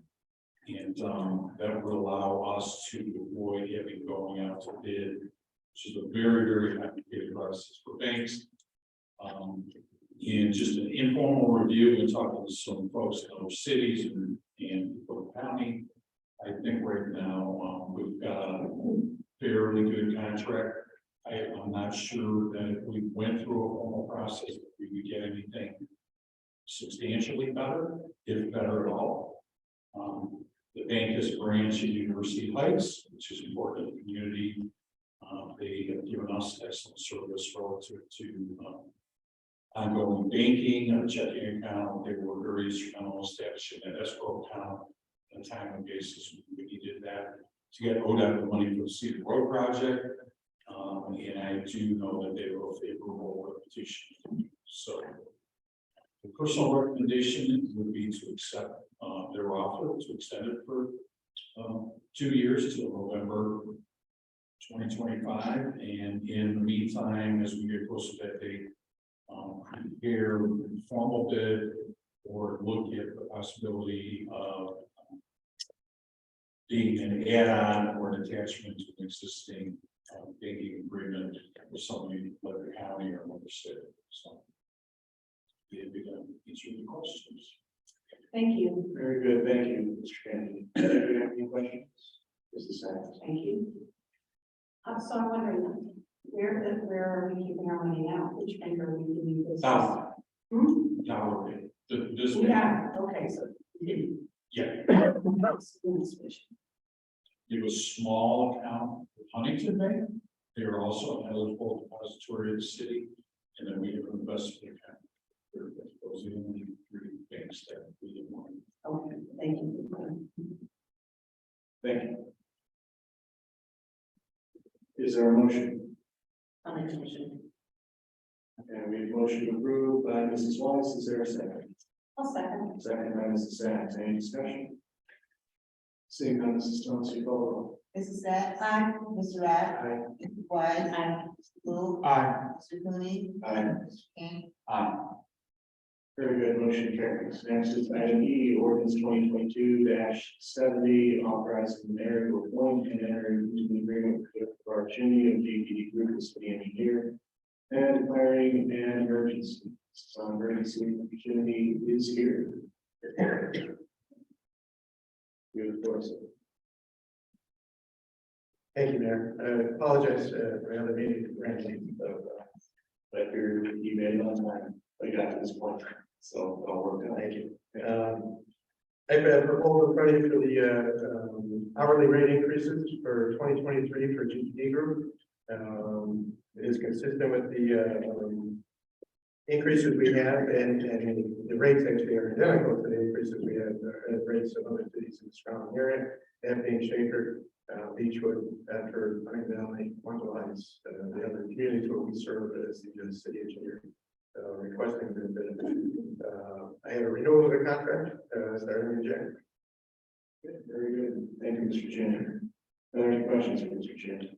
Yes, Mayor. Mr. Rowe? I did not see a contract in our package here. Is that something that the city has, with respect to a contract with the city engineer or a contract with GPD? There is a city contract. I have a copy of the 2022 version. It's a bare bones contract. That's a couple of exhibits. One is the fee rate and then the other is the services. Yeah, I'm not sure why this was not included in the package, but it's a contract that allows for either party to terminate on 90 days notice. It's been, I think, the same contract that streams that in place for quite some time. Yeah. And then do we have an internal document that outlines the scope of services of the city engineer? Yeah, that's attached actually to the year over year. I don't see anything that has like a scope.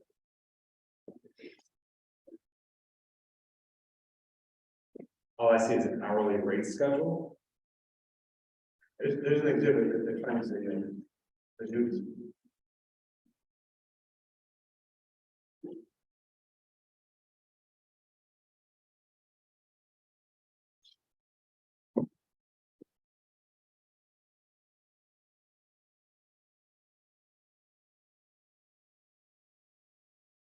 What I do owe the city mayor, and I do it at the end of the year all the time, after, actually, sometimes I do it in January after we give out yearly raises. I give you the names of the employees and their hourly rate and what discipline they fit into, whether they're an engineer 1, 2, 3, a director 1, 2, a designer 1, 2, 3, surveyor, things like that. I always give you a list of our employees, so then when it comes in on the bill, because we bill hourly, you'll see that person in that classification and then the rate that they're billed at. I do owe you that, but I would do it at the end of the year after we give out raises for next year. There's a good. Yeah, because we also do promotions at the end of the year, and it might be in a different category. We've talked in the past about how the city engineer is able to engage in design projects as a design engineer. I don't see anything in the scope of services that outline as part of our scope.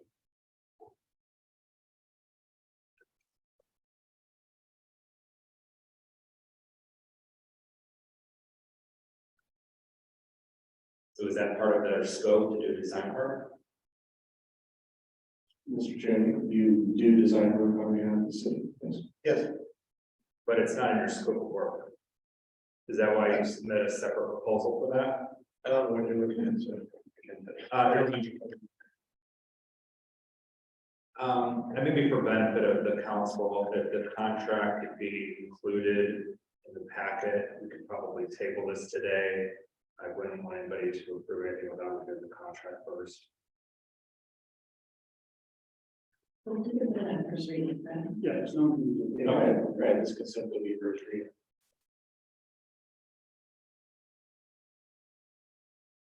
Could we include the, I think there was a set of emails that came out at some point today.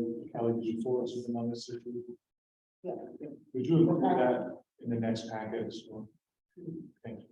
And then, with regard to that, include the 2022 rates, so you can see which individuals' rates went up and by how much, My job title, by job title, correct? What were the emails? I think it was the increase.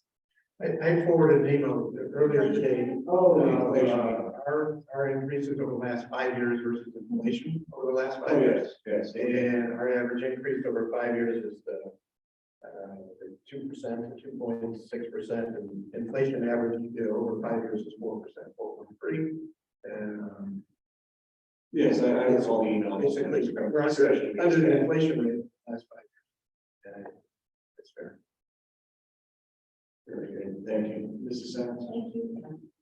So is what you're asking here, to review the contract and then scope of service by job title? So to see like who does the design, and is that what you're asking? Yeah, so in the letter from GPD, provides this every year, I just don't have the 2022 accessible at this moment. There's a rate schedule by discipline, so for instance, project principal about 45 an hour. I guess I would just like to see what the 22 rate was and to see which disciplines had increased. I can remember almost every year there were some that did increase, some that did not, some by this percent, some by that percent. It's just another check it out, so we had a chance to take a look to see how individual disciplines changed over the last years. It should be accessible, and we got it last year, so the city does have 22 rates. I just want to make sure it's part of the packet. Luke, I don't know what you have in front of you there as an exhibit, but I know the contract dates back to probably the 90s somewhere, and they're specifically called out and were renewed once a year after that. I think you updated it once, 2000 something. I think we've updated it a couple. Yes, I do agree with that, yeah. But it exists, you know. It exists. Cities are telling Yeah, this is the 22. Oh, Yeah, okay. just because it's such a large increase, it's not, just take a look at the And you're referring to the rate increase percentage? Yeah. When we say large, what would be a small increase? When I see something like an 8% increase, I just want to see how that impacted by individuals. It's not a difficult ask. We should be able to produce a document within minutes, and since we have it. Just want to be part of the packet. I think around the last year, there's been significant rate increases in all sorts of industries, 8%, I would say. Pretty minimal. I'm not arguing about the rate increase itself. I just want you to see for myself that it equals 8%. I have to check everything that comes through here, and this is one thing I will check. Thank you. All right, is there any further discussion? We're treating this now as being on first reading. There'll be additional information supplied. Yes. And Mr. Rocking, check. Thank you. Thank you, Mr. Chairman. We are now on item F, ordinance 2022-71, authorizing the transfer of funds from the general fund to the sewer operating fund. General fund 100, sewer operating fund 201. Shade tree maintenance fund 202, street lighting fund 203, sewer capital fund 401, declaring emergency, emergency, Mr. Kennedy. Thank you, Mayor. These were transfers that were included in the budget at the beginning of the year. So we do have the appropriation available to execute these transfers.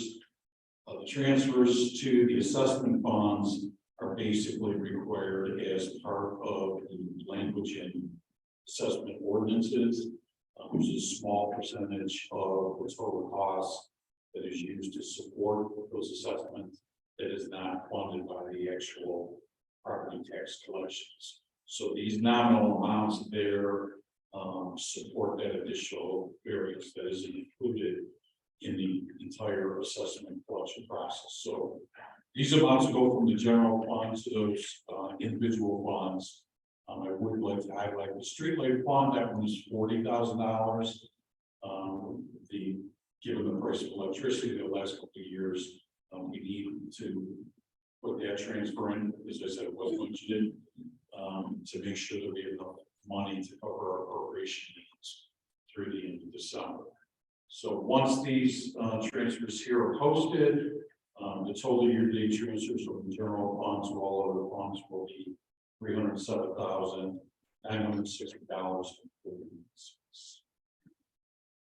Okay, very good. Thank you, Mr. Kennedy. Any questions? None, is there a motion? Motion to approve the ordinance authorizing the transfer of funds by Mrs. Weiss. Is there a second?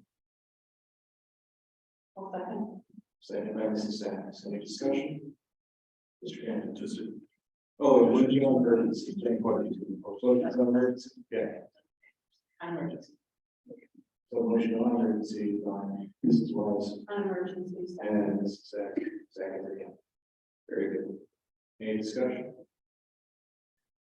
Seeing none, we will take two votes. The first is on suspension of rules. Mrs. Thomas.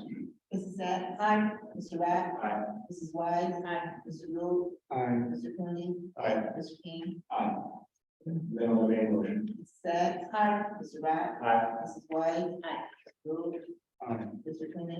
Aye. Mr. King. Very good, motion carries. Thank you. Next is item G, a motion for authorization to purchase a replacement meat vacuum trailer. Mr. Corning. Thank you, Mayor. Good evening, council. This is a request for authorization to purchase a replacement leaf vacuum trailer. New vacuum trailer is being proposed to keep our leaf vacuum fleet working. The trailer that it will replace will be LB2, a 1989 giant leaf vacuum trailer. I gave you a picture of it. It's 33 years old. We are still using it. It's not as efficient as some of the other units that are newer, but it is still in use.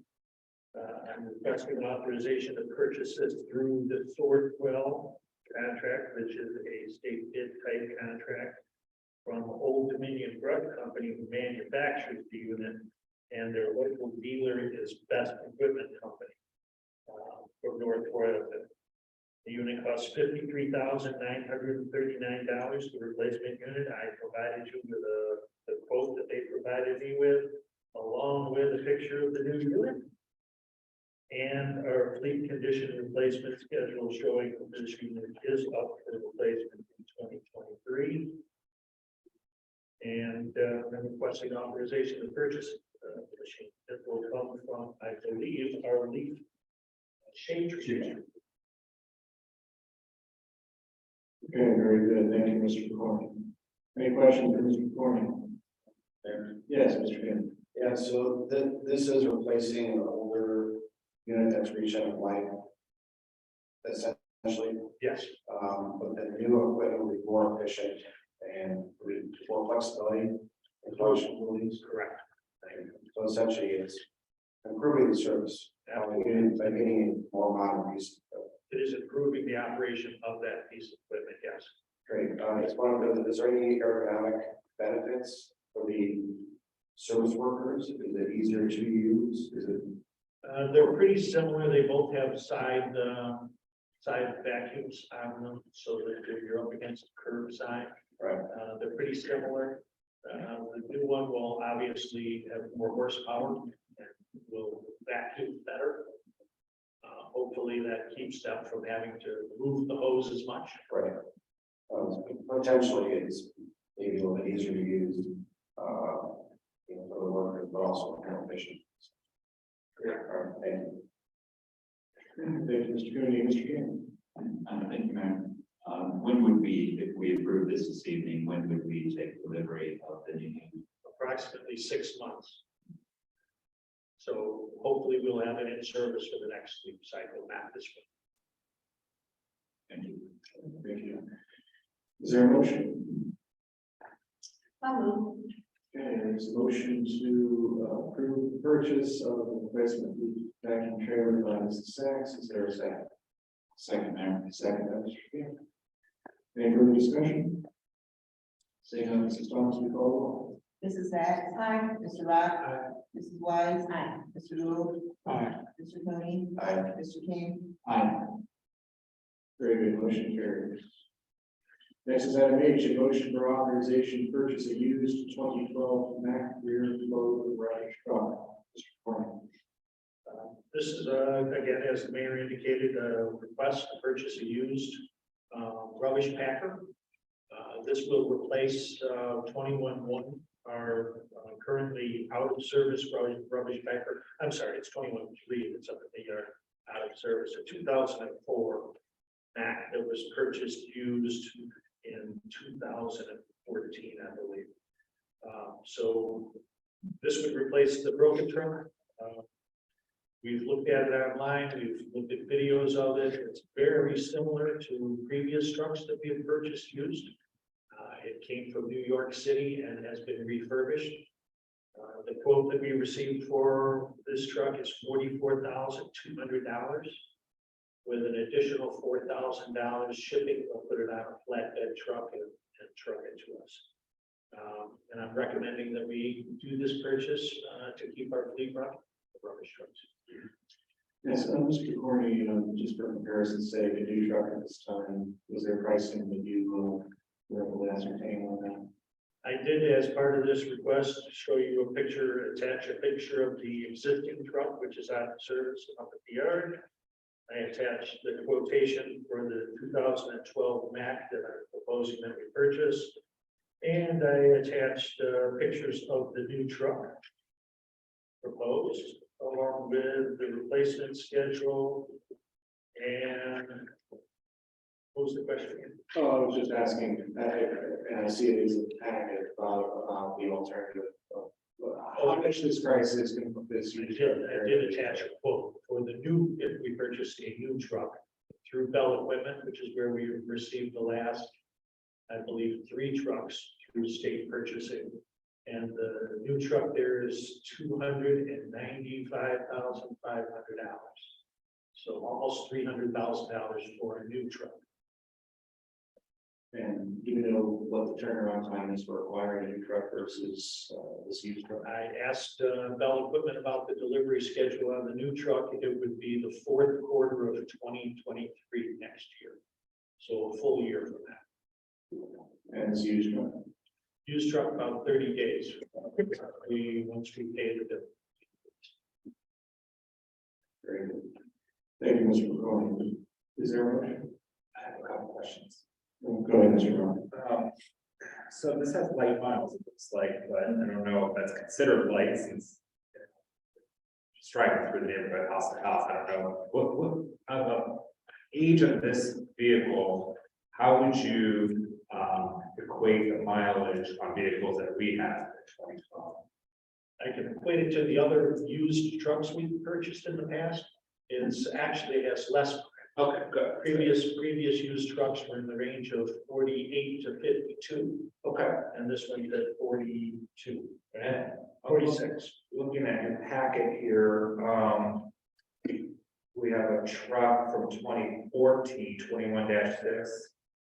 What's a pickup truck? I guess everything's pretty much older than that.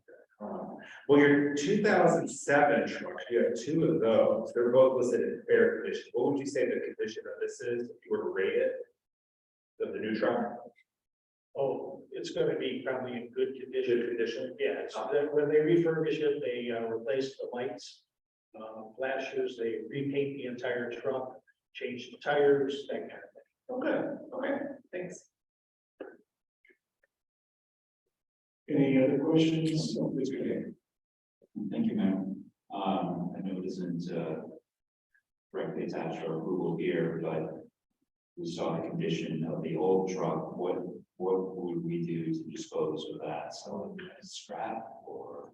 I was supposing that it will go for scrap. However, it goes into an auction. Gov Deals, they call it, an online auction, and we take the best deal possible. Thank you. Mr. Chairman. Thank you, Mayor. For this type of truck, was it easy to find the used truck? Are they becoming more available? Are they becoming harder to find? They are becoming harder to find. The previous trucks that we purchased from a company called Holtz down in Columbus. They are no longer doing this particular type of truck, and they have not been able to purchase New York City trucks since the last round of things we bought from them. They've had trucks from other cities, but not these. I'd say, I don't know, we spent about 3 days looking for this truck before we found it. Do you know, would you happen to know why this type of truck is becoming, not as available? Yeah, because they're going to automated trucks. You can find automated trucks much easier than the rear load manual trucks. So would it be reasonable to say that finding this type of truck will become more difficult, in the coming years? It will continue to be that unless New York City continues their rear load trucks, which is where these are coming from. If they continue that process as well, then I'm sure they'll continue to leave these trucks out on the market for refurbishing.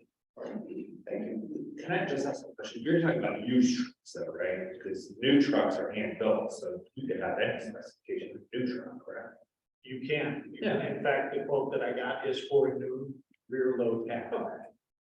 So, because typically we buy a new truck, so how, looking at used. Yes, but if you're looking at used trucks, you'll find many more automated used trucks out there than For used. rear load trucks. It appears that this type of truck is becoming specialized as opposed to common. For used vehicles. But It's- the new vehicle, they're hand built to our specifications. So Well, it appears that New York City is the primary city that's using this type of truck, as opposed to many other cities that moved to automated. So if it's all about supply and demand, so New York City is the only city that's using this type of truck, then the availability of this type will continue to decline as other cities have gone to automated.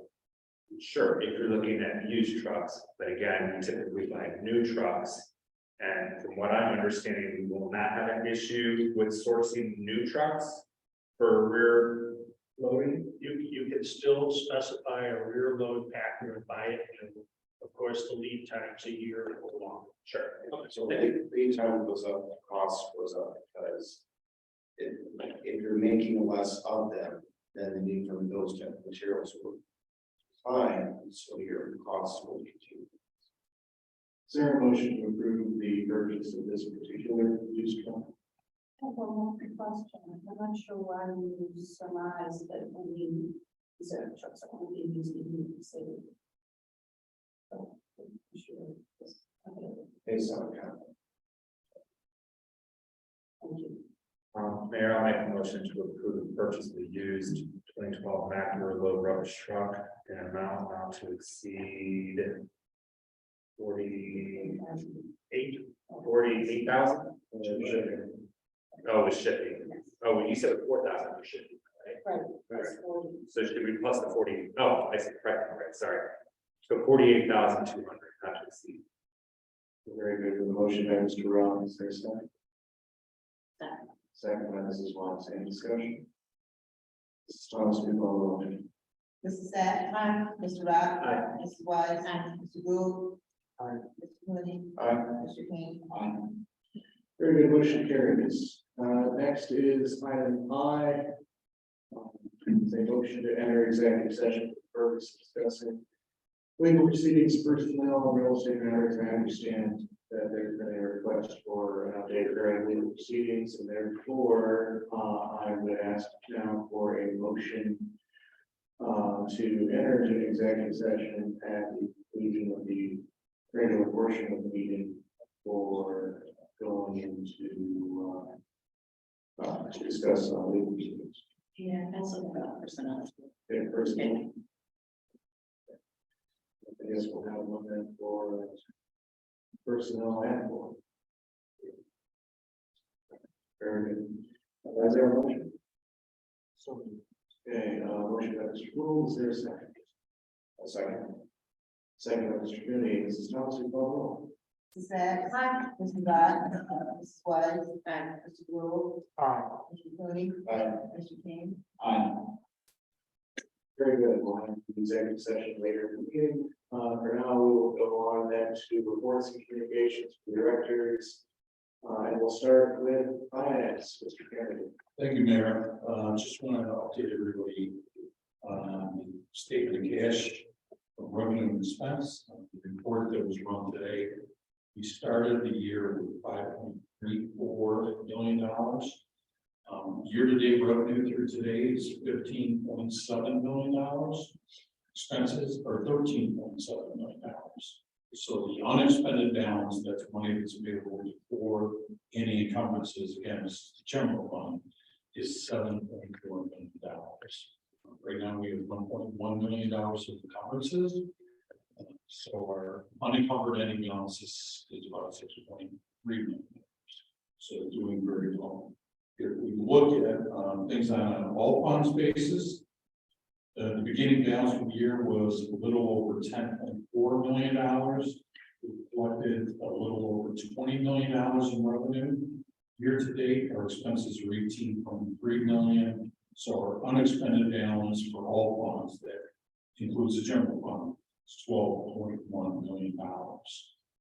So update you, we also have gotten our collections from Rita for the month of October. So total year-to-date collections this year from Rita, $10,867,348. Last year through November, the total was $9,706,829. That difference is a little over $1.16 million for 11.9%. So collections have gone up fairly substantially. If we would get one more month of collections, November, that we received in if we would collect what we collected last year during the same month, which is a little over $701,000, we'd end the year at $11,568,362. So running about 12% ahead of last year. Those projections were extended through the budget. And look forward to discussing those and the expenses in more detail with everybody and the meeting on the 17th. And thank you for the approvals and all of this. See you. Thank you. Thank you, Mr. Kennedy. Any questions from Mr. Kennedy?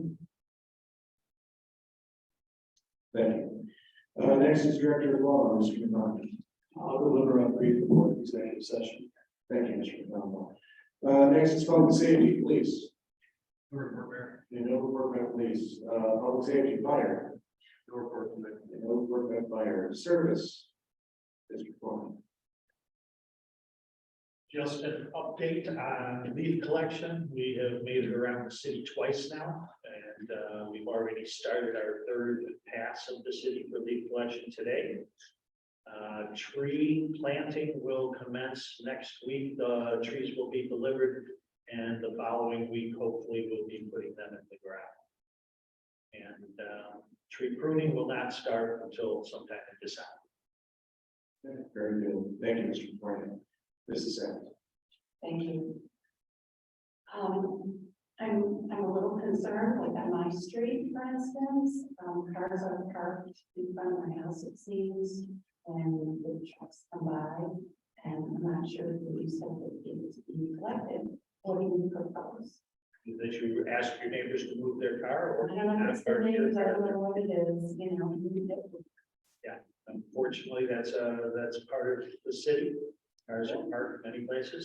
We continue to go around, so we'll be back. We generally make about 5 passes. So we have some opportunity. Thank you. Very good. Thank you. Any other questions from Mr. McCormick? Thank you, Mr. McCormick. Thank you. Next is Housing and Community Development, Mr. Engelbrecht.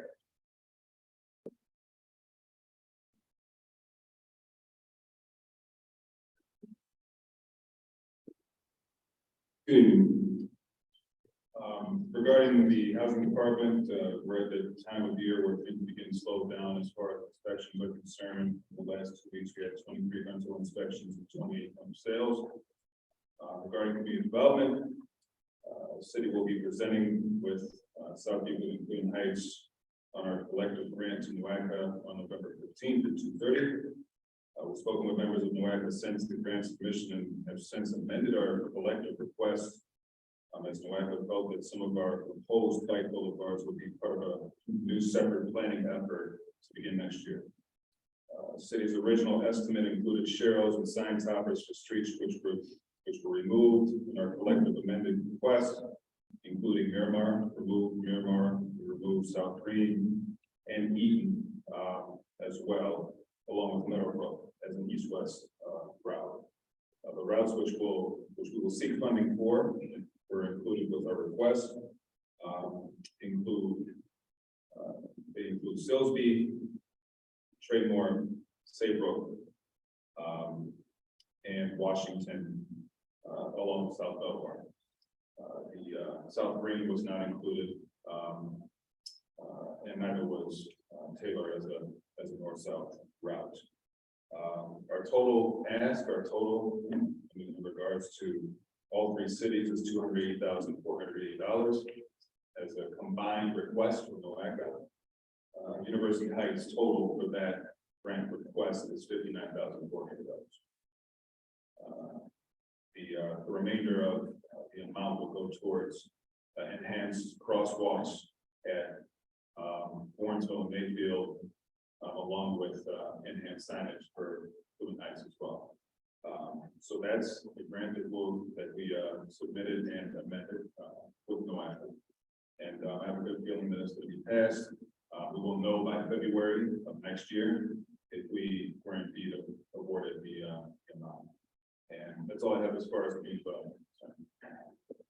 I just have a Okay, question. very good. Thank you, Mr. Engelberg, Mr. Rock. So many roads were excluded. Yeah, so NOACA, when we met with them after we submitted the grant, wanted the roads that were submitted as part of our original submission to have been included in previous TLCI planning requests or TLCI planning efforts. So it was sort of like a chicken and egg type of scenario. The Kyle Greenways plan, which was the most recent plan, which was completed by the county, had language in it that said cities should be able to choose which bike boulevards, the routes that they wanted as part of their, planning effort. So we went with that with our grant submission. But after we submitted, NOACA said, well, we want the routes to be part of a plan that was submitted before. So we have to go back and resubmit for planning for the bike boulevards that we wanted to have, or we'll likely just try and find another pot of money besides NOACA's funds to go forward and move forward with the other bike boulevards that we were talking about, like Miramar, Eaton, Meadowbrook, which makes perfect sense because it's east-west and goes into Clean Heights. They didn't, they just wanted the boulevards to be part of a previous plan. So if we don't get the grant, then are we limited to just the streets you mentioned because that's what we're submitting this time? No. If we don't get the grant, we would likely, there's other pots of money that are out there that we can, try and go for. With everything that NOACA talks about, sustainability, a regional collaboration, it's a win for NOACA and for the three cities. But, there's no telling. We'll see if they fund it. Yeah, we'll be able to, still go after other pots of money and submit to NOACA for more planning dollars next year. Okay. And also, Mr. Engelberg, it would seem that one of the things that we can also do is seek to have NOACA update their plans based upon the work that was done by these three cities, identifying additional routes. NOACA is looking to fund, but NOACA seems to have made, it's made here is that they're looking to fund projects involving streets that have already been identified on the map, but that doesn't mean that we can't make headway towards having that map updated and then seek funding again later to add some of those streets in addition to other sources of funding as described. Yeah, I just want to reiterate that, you know, it's important, like, for instance, Meadowbrook, which connects into Cleveland Heights, Eaton, which connects to a four-way stop into Shaker. These are important that, and there's collaboration with other cities, so I don't want to lose sight of that. Yeah, and part of the idea with the bike boulevards to begin with is it takes the bicycle traffic off the main streets. It doesn't make sense to ride a bike down Cedar. Or down Mayfield, you know, even though those are being east-west routes, you could easily take Miramar as a north-south route. You take Silsbee as an east-west route. So, you know, that's the thought process behind this. It makes it safer for bicyclists and other forms of alternative form of transportation to go from money that might be between our cities. It might take a little bit more to make no effort. See what it is we're trying to do. Mr. King. Just wanted to provide a little more context, in discussion with Cleveland Heights, South Euclid, those streets did come out. We were looking for those natural connections, and I appreciate that. That Mr. Reck recognizes those as good connections to other cities. We were using the services of Ken Bernard, GIS specialist from Cleveland Heights, from map and where the connections were. And unfortunately, they just didn't meet the guidelines for this particular grant. But Mr. Engbuck has indicated that he's willing to go back out and look for additional funding for those. I'm frustrated. That's why I didn't see what we were seeing with these connections.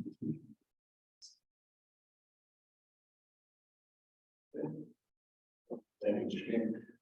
Mr. Cooney, were you asking to be recognized? No, just. Oh. I was waiting. I think Mr. King and I will continuously ride our bike and run and pass that are not designated. I know. Okay. Very good. All right. Mrs. Sacks? Thank you. I have a question on no one facial. So, you said TLCI, right? If I remember correctly, it's like a stamped concrete. Or is that just a general term for some type of specialized, like in this case, a pipeline? Yeah, could you tell me about that? The NOAC's TLCI is Transportation for Livable Communities Initiative grant. It's the name of the grant. Okay. Stamped concrete is just pedestrian. That's the same, those are the same initiative. TLCI. Is it? No. No, what is it? We just said. Yeah, Transportation. Transportation for Livable Communities Initiative. Of which those are concepts within the TLCI. Okay. All right, thank you. Very good. Anything further from Chairman? Thank you, sir. Thank you. Next is City Engineer, Mr. Cheney.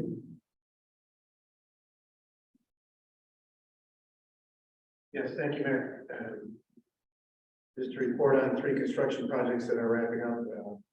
The service director and I will have a walkthrough at the pool. The pool has been painted, the structural steel and the diving and all that.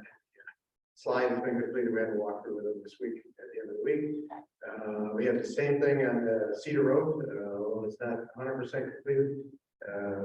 Some of the pedestrian push button crosswalk items are still on order, but we can go through all the pavement items and all the drainage items with ODOT and concrete, the sidewalk and curb, and make sure that's all. Anything that we mark out, that we'll have to put on the punch list. Finally, our own road program, our 2022 road program has been completed and it has been striped. Today, it must have been over the weekend. I'm not sure what they did it, but they went back and did the striping that was required because the pavement took out the lines. And I'll be doing a final walkthrough with the contractor, and we'll close that one out too. That's a good fall weather, and it's completed before the bad weather sets in. End of report. Okay. Thank you, Mr. Cheney. Any questions for Mr. Cheney? Seeing none, Communications and civic engagement, Mr. Cook. No report there. Thank you, Mr. Cook. And economic development, started up to, meet with our John Carroll representatives after the table. All right, we now move to, reports of standing committees and the taking of action thereon. We'll start with building and housing, one of us not here, is there any report? Seeing none, I'll say there's no report, we'll go to community outreach, Mr. King. No report. Thank you, Mr. King, economic development, Mr. Brown. Yes, Mayor, I spoke with Ms. Rucker today, and we are almost there with the zone code, for the zoning update. We are planning on starting our meetings with the subcommittee, advisory committee sometime in January, so we're looking at dates. I'm thinking for now, perhaps being the Mondays in between our council meetings, but we have to work with Zoco's availability as well. So I shot over about 6 or 7 dates to at least get the process started. So that process will begin in January, and those will be a series of meetings throughout the year. I do have a question for the moderator. If you don't have an answer now, maybe we can get back to me. Do we have to have a forum of the subcommittee advisory members present to have the meeting if they're not voting members, or does it just have to be the quorum of the economic development committee? Needs to be the form of the economic development, and I'll confirm that, but that would be the understanding. I appreciate that, because so many schedules, I would hope. You just never know if there would be a quorum of that many members. That's an end question. As long as you can think of that, you could also look into, since the subcommittee consists of the entireties of several other committees, planning, ARB, BZA. If we have a quorum of any one of those committees meeting within the confines of the subcommittee, do they need to notice it as a meeting of their own committee as well, since they are ostensibly meeting in a place of discussing it? Okay. Okay. Finance, Mrs. Watson. Yes, thank you, Mayor. There will be a finance advisory committee on November 17th. Very good. Thank you. Recreation, Mr. King. No report there. Okay, thank you, Mr. Kinney. Safety, Mr. Gould. No report there. We canceled our monthly meeting, so they quit the whole meeting today. Okay, and thank you for the accommodation for that. Service utilities, Mrs. Sacks. Thank you. The next Service and Utilities Committee meeting will be January 4th, 2023 at 6 p.m. Thank you. Okay, thank you. Committee of the whole, Mrs. White. Yes, thank you, Mayor. There was a engineering ordinance many months ago, June or July, that was presented, and the discussion around that ended up creating an engineering working group. We had an excellent meeting today, had 2 previous meetings, and there's been a lot of progress, and I think a lot of respect between the members, and I think that after one more meeting, we probably will conclude that. Okay, thank you, Mrs. White. Are there any reports of special committees and taking of action thereon? Is there any unfinished or miscellaneous business? Well, and before we adjourn, we do have an executive session to conduct. Not aware of personnel matters, but I'm not aware of any business that would be conducted beyond motion to adjourn after we call our executive session. So while folks will welcome to remain here in the gallery, I don't believe there will be anything other than motion to adjourn after we adjourn from the executive session. So if we don't see you, thank you. Have a good evening. Don't forget to close. Tired of doing for executive session.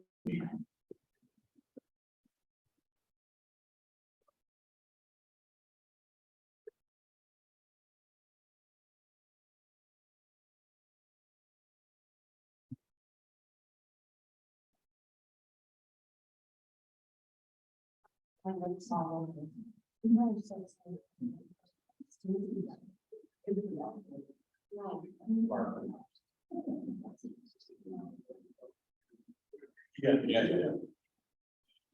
When those start.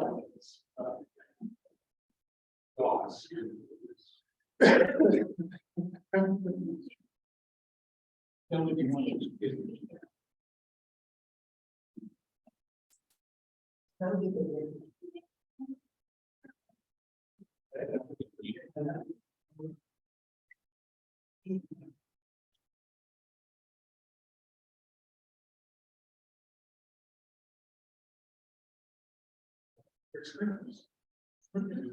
There's other days on the dance. It is.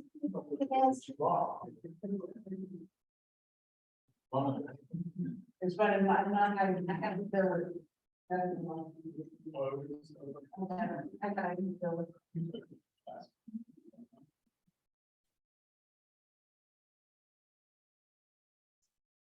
Let me go, make you know. That's why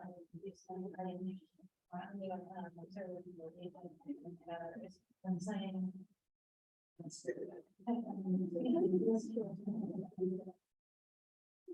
My name is Marilyn. Guys, meet you. Nice. Are you on my email list? I don't think I am.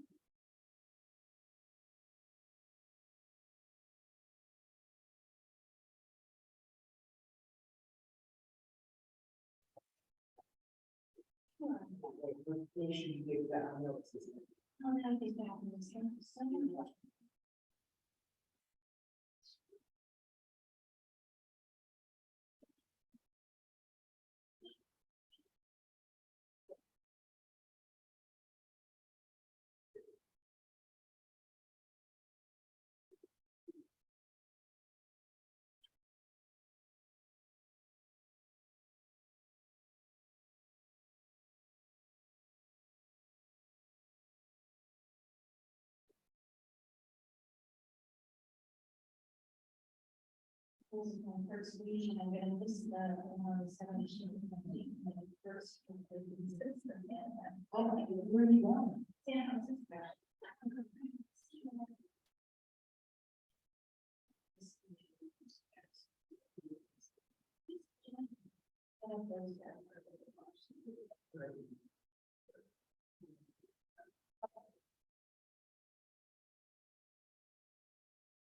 Thank you.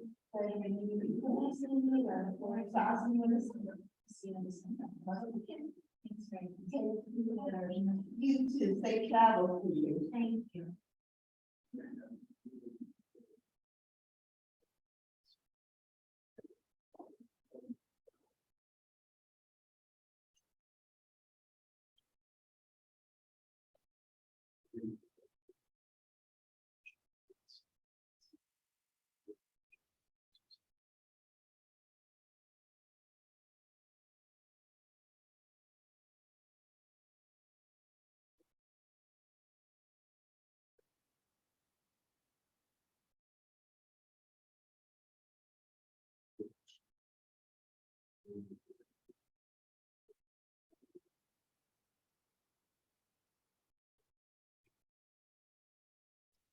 Yeah.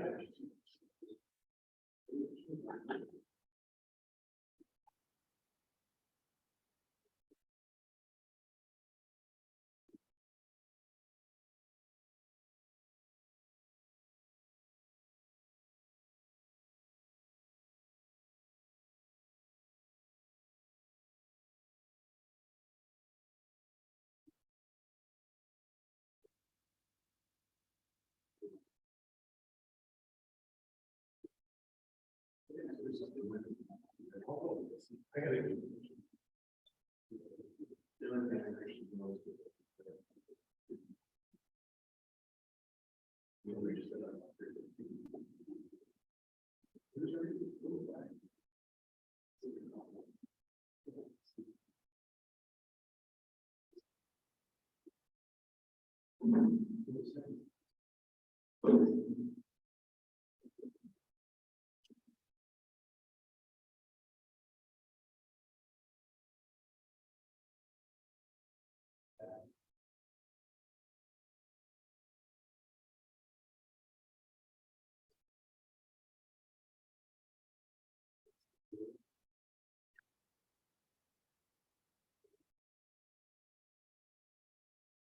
See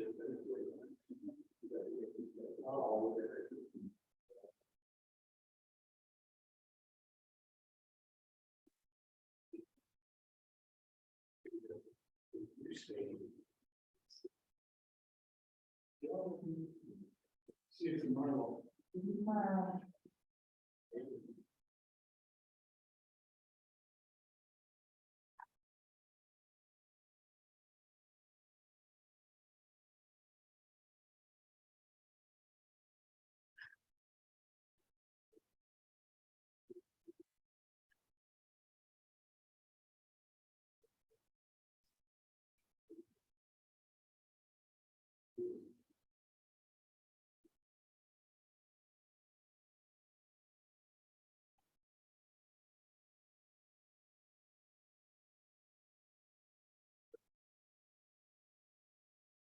No, you want to stick around since there's no security room tonight? Nah, you good though, I got it. Sure. I don't want to.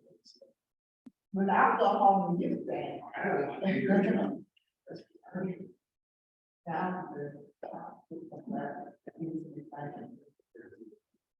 No, I don't think it's, I'm not saying. I'm with you there. I think that was.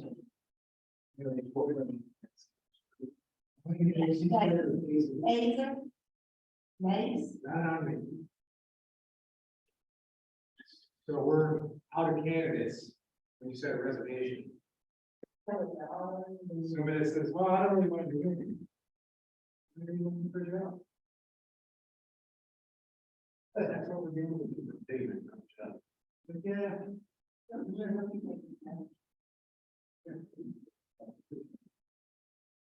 Very interesting point. Special police for everything.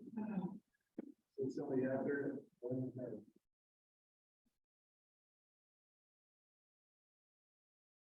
Oh, this close, make the whole staff.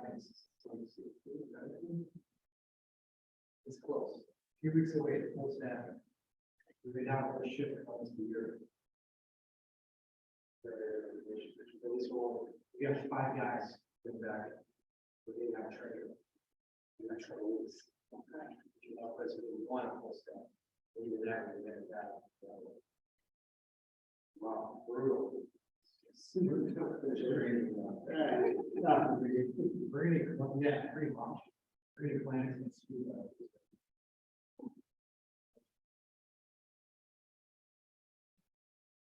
I'll get some of it all back.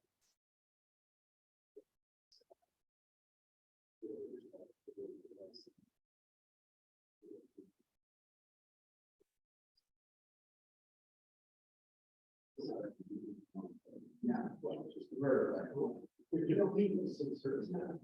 Just check.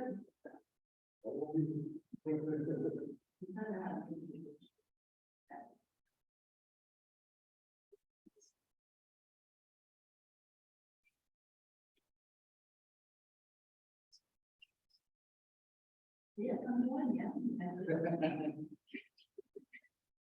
Things you go to the next year. Sure you always sit around? Those ones we want.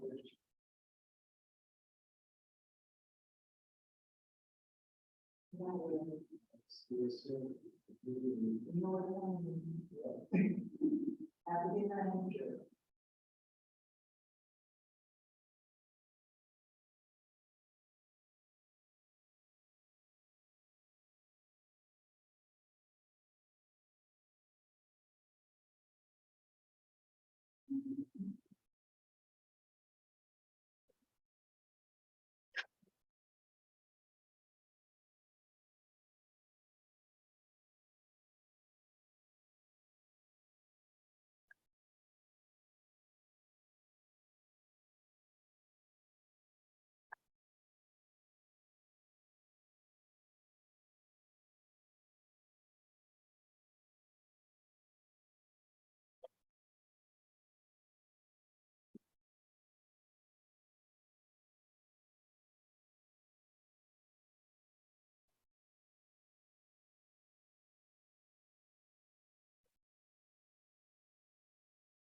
Ellie was there.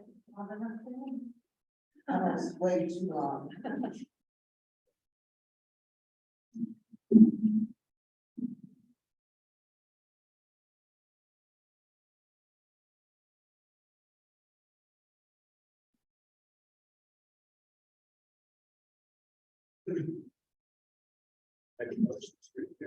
Regular session, exit, executive session. Okay, the motion to exit executive session and resume regular session by Mr. Brown, is there a second?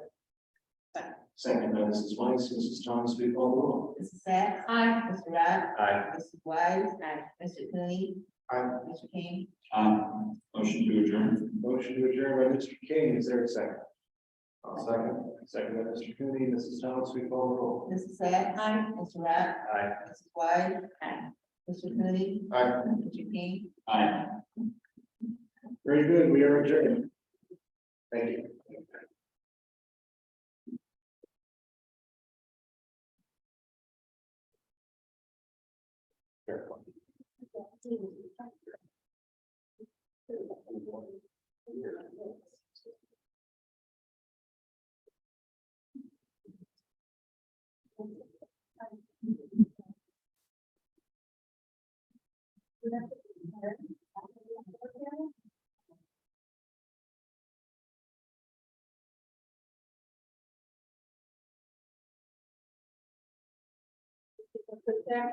Yeah. You can look there. You want to go.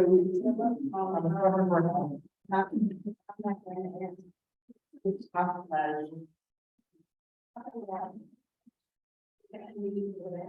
I will give up.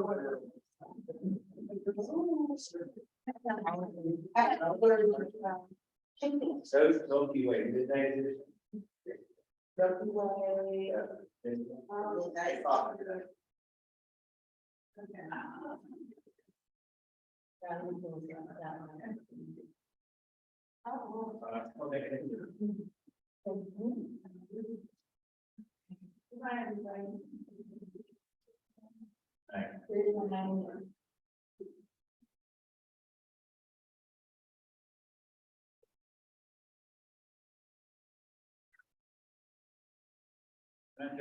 Good night, have a good evening.